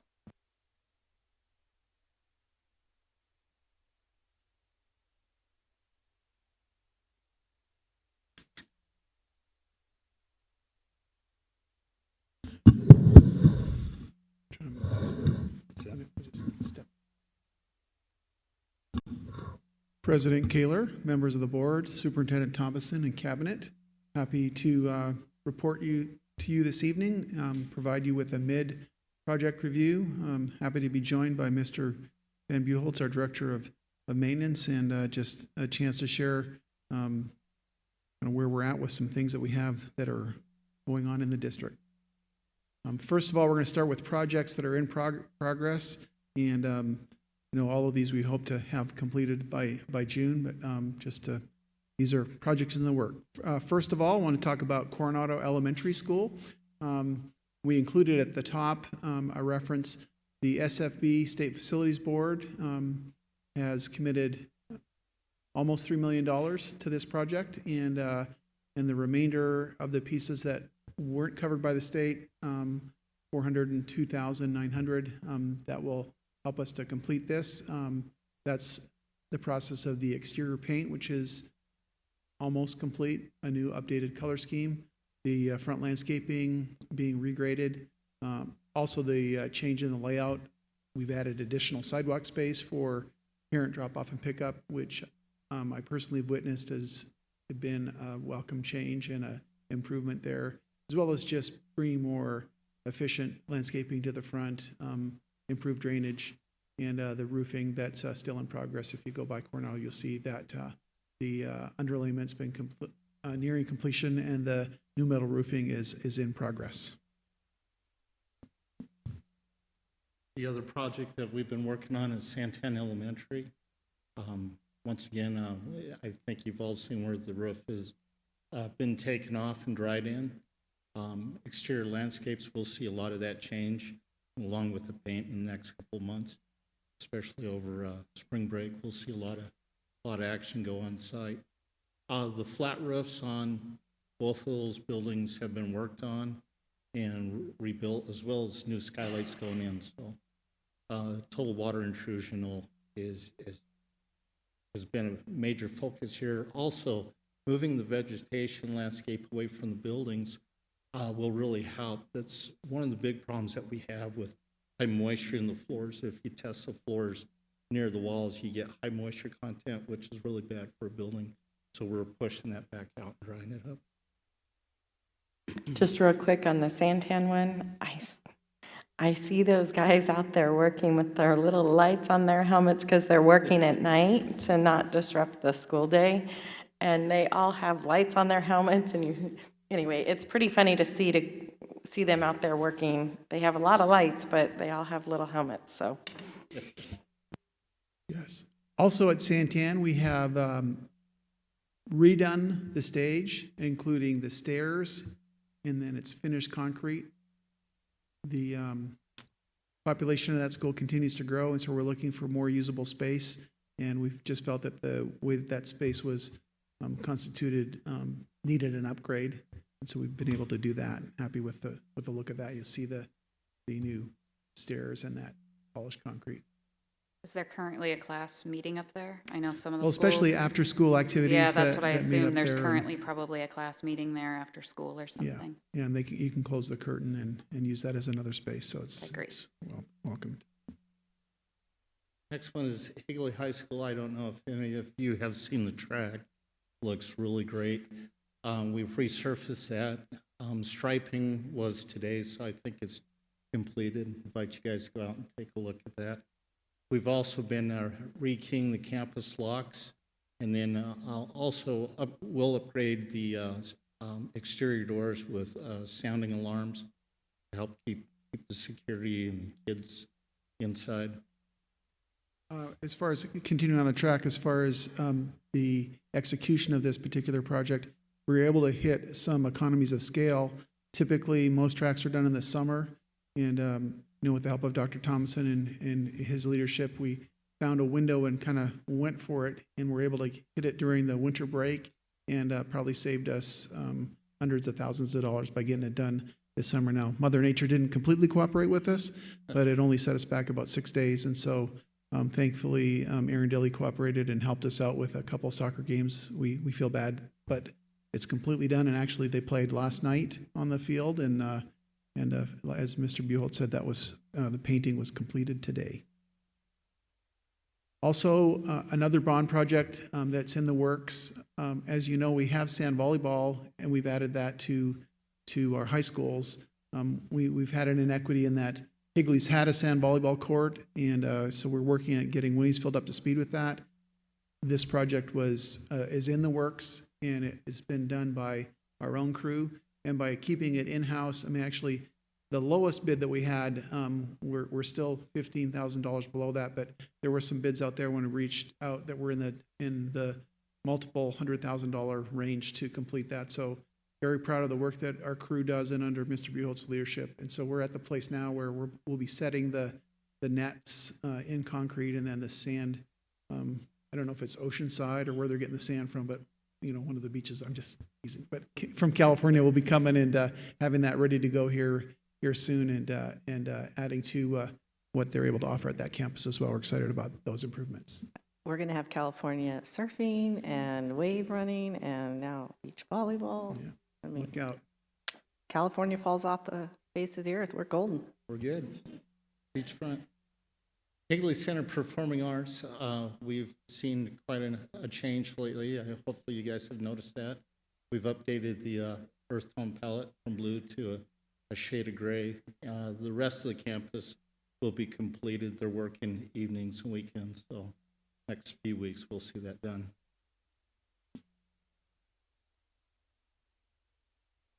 Moving on to completed projects.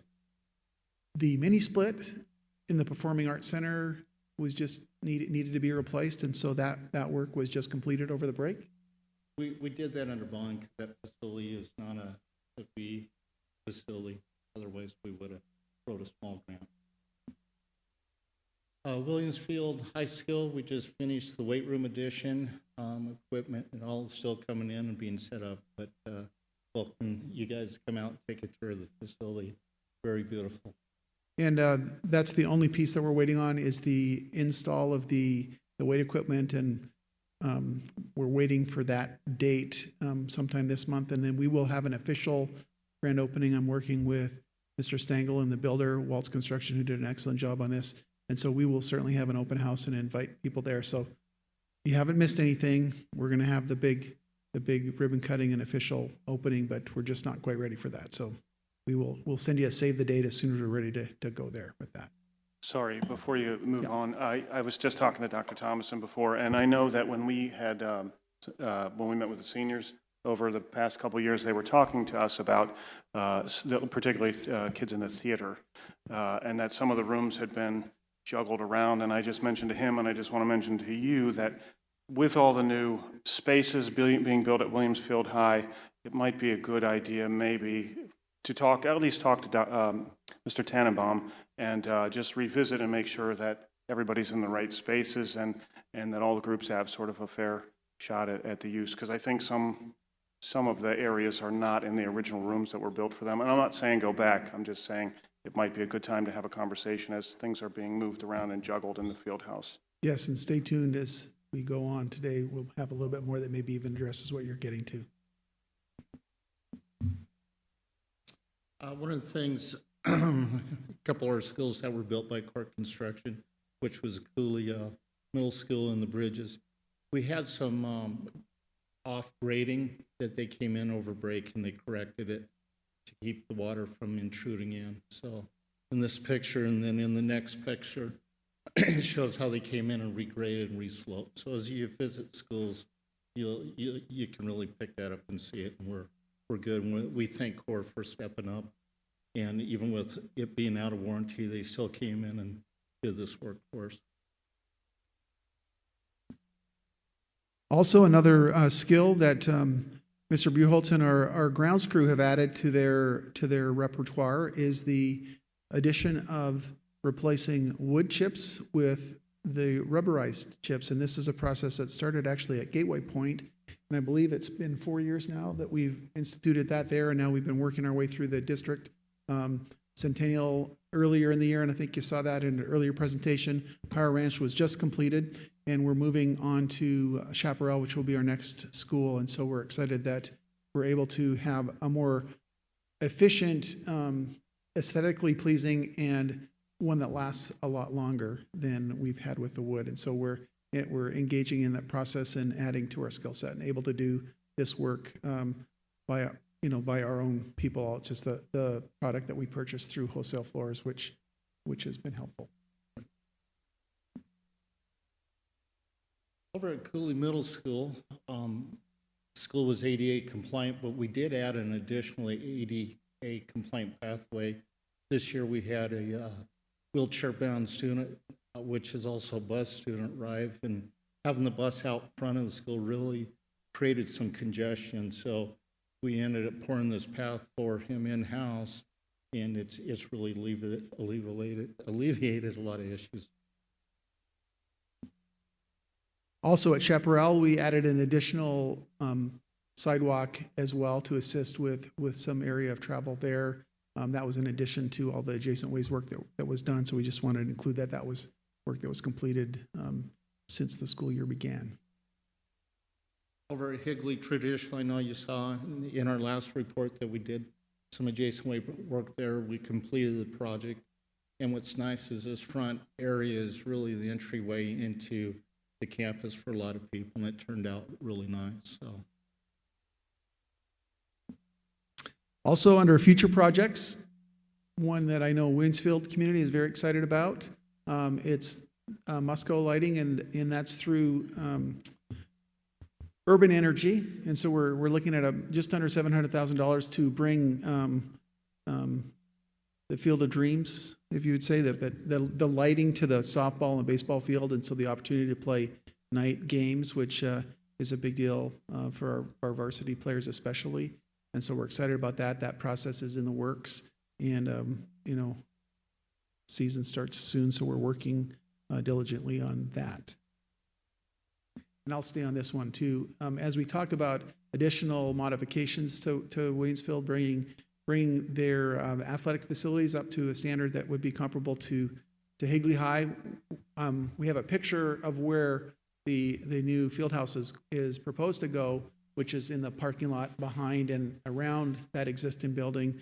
And we've been in the works, spent some time with Mr. Stengel and Coach Campbell and helping to design that with input from other coaches as well. That process is in the works as far as the architect, and we are, once we have those plans, we're ready to pursue bidding that process similar to what we did with the weight room, to do a process whereby which we bid that out and try to get the best price that we possibly can. This will address also the issue Mr. Glover brought up as related to classroom space and allocation, because I think what had happened a few years back was their athletic program was bursting at the seams, and there were some decisions that were made that maybe disenfranchised some other groups. And so with this new facility coming online, there'll be an opportunity to repurpose some of the space that had been lost, and I think that some of those concerns will certainly be addressed. Yeah, just to be, in case I was dancing around it, I think it was the theater group. Yes. Was in particular. Dance and or theater, yes. And also that field house will include lockers? Yes. For the sports? Predominantly, it's going to be locker space, okay. as Very well good. as athletic trainer and other equipment space that would be Great. there. Mr. Glover, I think as well, the dance group was moved kind of out of their room, but when that classroom was built, it was built with a certain floor and padding and wood and everything, and then they were moved out of that classroom into a different classroom that doesn't have the same amenities, if you will, for dance. Right. So yeah, I know there was a lot of moving around and things. So if we can look at, these rooms were built, we're having to fix a lot that was built differently at Williams Field, but there were some things that were built for specific things and had that use, but they've been moved. So It's a work in progress, Board Member Vice President Reese, but we're continuing to work through that, so we'll continue to keep the board in the loop. I'm also excited about an addition that's coming into our media centers. We really are looking to add some real uniqueness to our media center spaces, and that's kind of an overall idea of what the space would look like, but really a way to get kids back to campus, want a place to want to be, and we've been working kind of behind the scenes because we didn't want to spoil it too much before we let the cat out of the bag. But Dr. Thompson, I think, had been communicating with board members regarding this process. We're excited to be looking at getting going with this. We're working with ADM, architectural company that we've been partnering with, and we have some layouts. Higley High School, incorporating really a modern space, a space almost like the student union concept. I remember personally when I toured college when I was in high school, the place that this is where I want to be. When I went to the student union at the university that I ended up going to, we want to create that sort of atmosphere that the kids want to be on campus. There's a place for snack and food sales, some casual seating, also an opportunity for even some esports, which is a growing area. And that's kind of a preliminary plan at Higley, and then also Williamsfield, because their layout's a little bit different, but really offering the same types of spaces for those students and create a place for kids to be on campus as opposed to, even coming early to want to be on campus. And so we're excited to work with ADM on those remodels. Is there going to be an area on either of these two sites for presentation areas? I don't see anything. Yes, actually the video wallboard that you see there would be one where there's portable spaces to kind of do a big presentation. And on the previous slide, actually, the plan is incorporating a full presentation area on the side there with the tables and chairs there. Can you, from what we've been told, can you tell me where the books are going to be? Well, the books are going to be on movable shelves in there, and so it's going to be flexible space. So it'll be incorporated into the design. It's still a media center, but it's also going to incorporate other spaces for seating and snacks and other activities that it won't be just the books that get the students there, but there'll be other activities as well. So with this space I'm looking at and the different things, there's other space, there's games, there's this and that. The space is not that big. I mean, our media centers just aren't large. So if we have these areas and we have students who need to go to the media center to study and do homework or receive tutoring, how are we allowing that to be a space that is conducive to that and not distracting? Well, the opportunity for the meet and before and after school stuff is there, but then it's still a functioning media center. It'll have still those opportunities for kids to come and work. Well, peer tutoring is before and after school as well. I mean, so if you have peer tutoring going on and someone's working with another student or you have a teacher working with a student in there, if it is not a space that's conducive to that, what is our other plan? Because I know we've talked about perhaps directing the students into this area, our late start, because our buses still go at the same time, so we have students on campus. But if you have someone who says, hey, can you meet me in the library to help me before school, how are we keeping this space still conducive to that? President Reese, or Vice President Reese, members of the board, I apologize.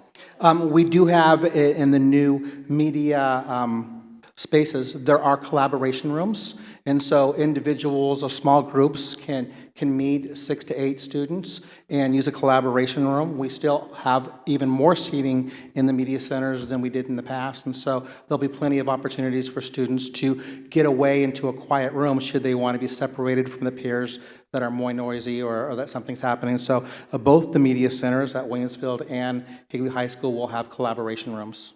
And I think in this diagram on Williamsfield, it's in the top corner, a larger one, and then a few below. And then I think on the other slide, it's more to the top left. And also with the staff meeting room, is that where, like, if a teacher took a whole class into test, is that the area that they would use for testing then? Yes, they could still use that as well. Could we get a copy of this sent out in our superintendent's report? I'm having trouble reading some of the words on it. A better, less pixelated copy, maybe? Absolutely, I'll put it in this Friday's report. Because I see on one of the diagrams it says offices, and then another one doesn't show offices. Who's going to be in offices versus there's not going to be in offices at another high school? So what are our plans on that? I mean, we're going to be working with the staff that's existing on both of the campuses, so to accommodate the staff that's there. One of those offices already is being used by our college and career at Higley. I'm not sure if that's the same at Williams Field, but it kind of gives that student union field and then close to the college and career advisors. So that's one office I know. They talked about, I'm not sure, I don't want to overspeak, but maybe even counselors having time back there as well to kind of meet and greet students. So it'll be interesting to see what they end up with. And just since we're looking at this picture, Dr. Thomason, can we get an update? Clearly, the role of a media specialist is going to change in these areas. It's not going to be honestly, I'm sorry, it's not going to be a media center library anymore. And so their role is going to change. Can we get an idea of what their role is going to be in these new media centers? Because it will have a very different purpose than they do today. Clearly, that was the objective. But with that, the person who's overseeing it, their role will change as well. President Kaler, Vice President Reese, in our vision for the media centers for Williamsfield and Higley High School, the media center specialists will still be completing the same jobs, but we do know that if the popularity comes up the way we hope and we know it should, then we'll have to add extra personnel there to take care of some of those other duties and other things that are happening in there, kind of like we would for the cafeteria when more students come in, or in the courtyards when we have more students out there for activities. And so we do anticipate that we will have to add an extra aid to that area. And I know we talked about, books are my thing. I don't like digital media. It's not my thing. There's kids like that as well.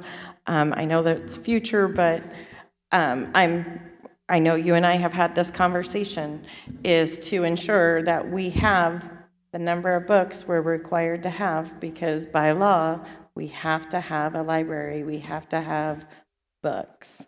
And so I'm assuming, you guys know that, but I want to make sure that happens. In reference to that too, just to tag along on that one, if this is a new vision where we're going, why are we having the same person in that job category? And I think we really need to take a look at where our vision is for, if we're going to be investing a lot of money in reconfiguring this whole program, we really need to take a look at what type of person do we need in that position. And I don't like to be reactive in this, because I don't want us to see all these students coming here one year and then go, oh my gosh, we got to hire more people. Let's be proactive in reference to the type of person that we need to have in this facility. If this is going to be successful, then it's not business as usual in reference to the people that need to be in that position. Well, gentlemen, it's always nice to, were you going to say something, Dr. Fowler? No, I just had one last slide and then answer any other questions, but go ahead, Ben, on the last one. Mr. Glover, here's the slide that you were wanting. So Williamsfield High School Performing Arts Center, it's to be determined on the cost, but we're looking at a lot of lighting and other visual upgrades, electronics, and so forth. Yeah, I think what they were talking about wasn't the performance space. It was an area to sort of practice and get ready, like a classroom area that was not the stage, is what they were talking to us about. Okay. But I did just want to say, it's always nice to hear from you guys. Thank you, and I want you to know that I don't take the school facilities board money for granted. Thank you again for your continued work in that area. You guys are the best. Thank you. Can we answer any other questions? Yes, I reiterate, thank you, gentlemen, for all the work you do on our behalf, financially especially, but just making our campus look so much better. Just a note, I know that we talked about rekeying keys, and I think that that's awesome. That was probably supposed to be done last spring or over the summer. I'm glad it's taking place, but I also want to make sure whenever we do that, we make sure that those keys only go to the hands that they're supposed to go to, and not parents of coaches or kids that are parents. And there's just got to be some really tight leash on new keys, I believe, especially at our high school. And the other thing was, both gentlemen tonight, all of you, your PowerPoints are so good. Thank you so much for that. I appreciate it. And I'd like to give credit to Yolanda Duarte in our support services department who really puts this all Thank together. you, and Mr. for us. So Weston's was equally fantastic. Thank you so much. I thank you. Any other comments or questions? Just one. Was there any damage to any of the classrooms at Cooley Bridges because of the water problem, and that we need to maybe help those teachers out? No, that stem wall, we Okay, went in it just and stayed on that mitigated side of the that. wall. Perfect. I just wanted to make sure, because I know that sometimes we don't always honor those teachers that have materials destroyed because of. Before we went through and looked at stem walls, resealed, made sure everything was 100% weatherized. So Perfect. Just wanted to make sure that they were taken care of if that was a problem. Thank you. Thank you again for all you do. Thank you. I just want to give a quick thank you as well. This is a lot of stuff, and I so appreciate your staff that we are able to have a maintenance crew and a staff that can do these things in-house and save us money. And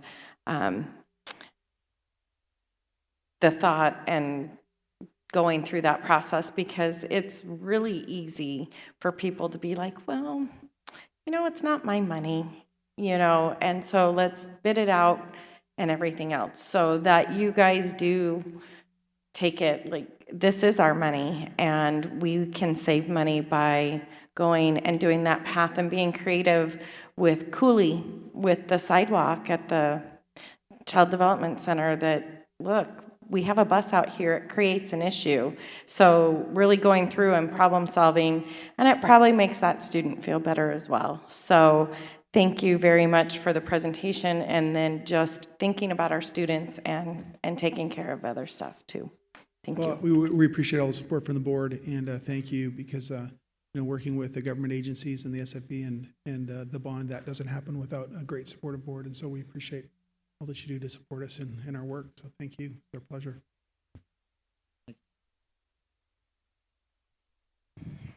All right, we're going to move on to, sorry, I lost my place. It's 8.4. I move that we approve the payment of the Higley High School prom venue invoice from the 2018 to 2019 fiscal year.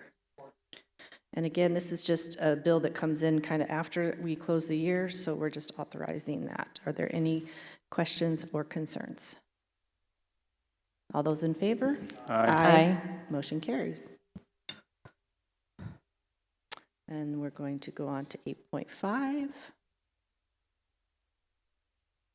And I move that the board approves payment of the Grand Canyon University student ad agency invoices for projects completed during the 2017 to 2018 fiscal year. Second.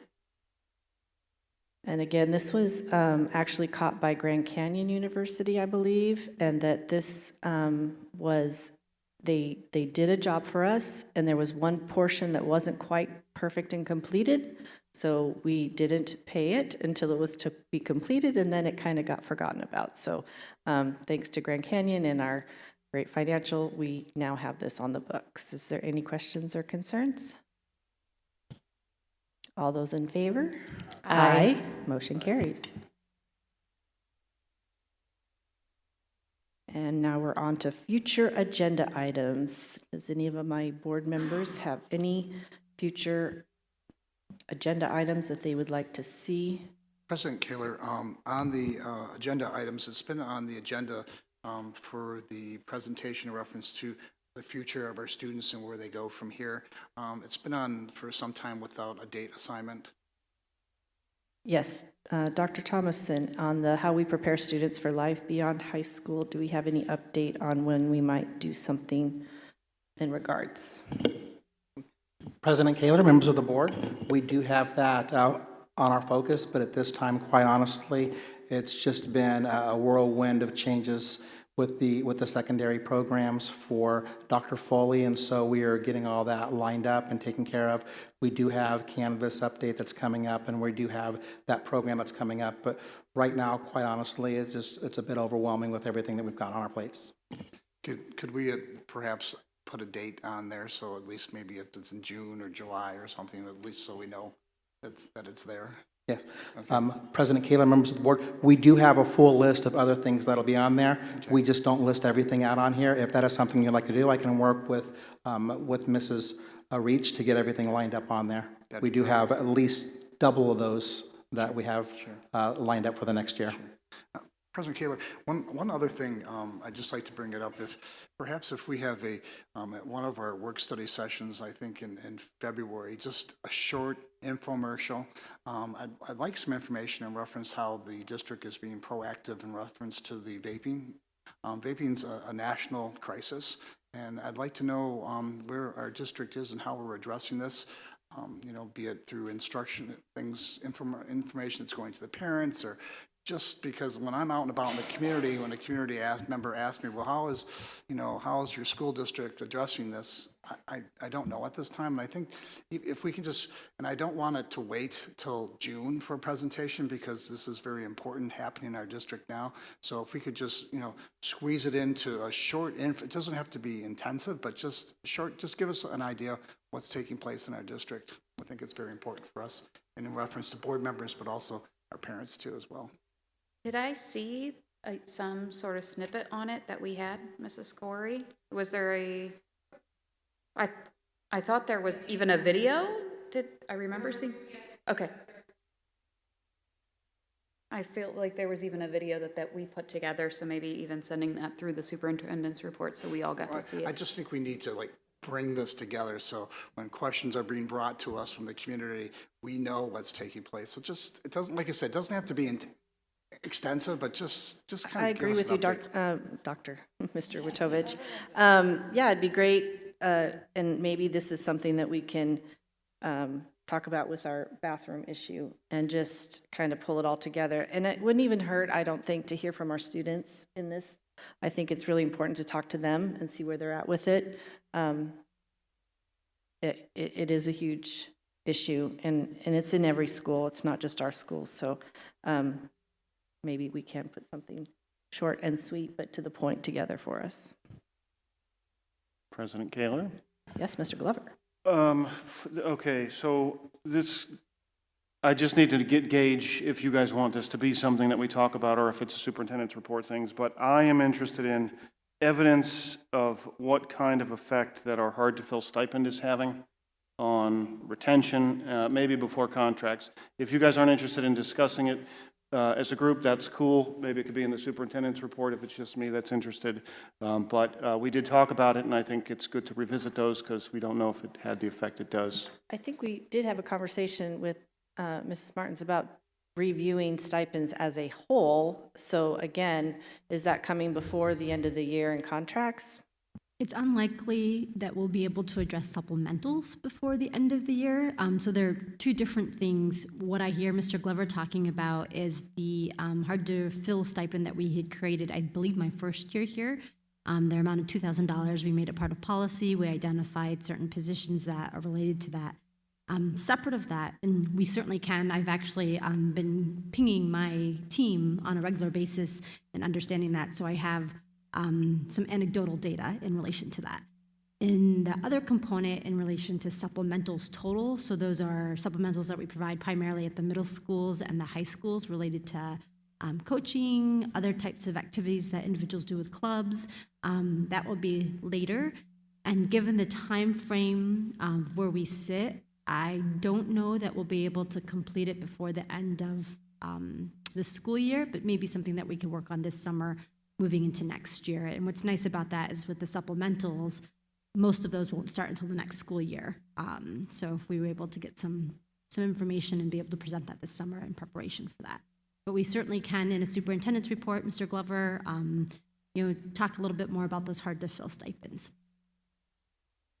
Are you good with the information, or would you like it on an agenda and have? It's up to you guys. You want to sit through that? I'm okay with seeing it first and then deciding after. That's how I would normally like to see it in a superintendent's report. And then if we feel like we have to discuss it as a group, because we are not allowed to talk outside of the five of us, Mr. Glover, I would personally like it that way. Okay, so if we can have that in a superintendent's report, Dr. Thomason, and then we can decide if it needs further review. And if I may, because I know you're, I don't need this week, right? I mean, we have some time, but maybe before contracts, I think, please. All right, thank you. Anybody else have anything for the future? With that said, I move that we adjourn. Second. All those in favor? Aye. Motion carries. Everybody have a good evening. Thank you for coming.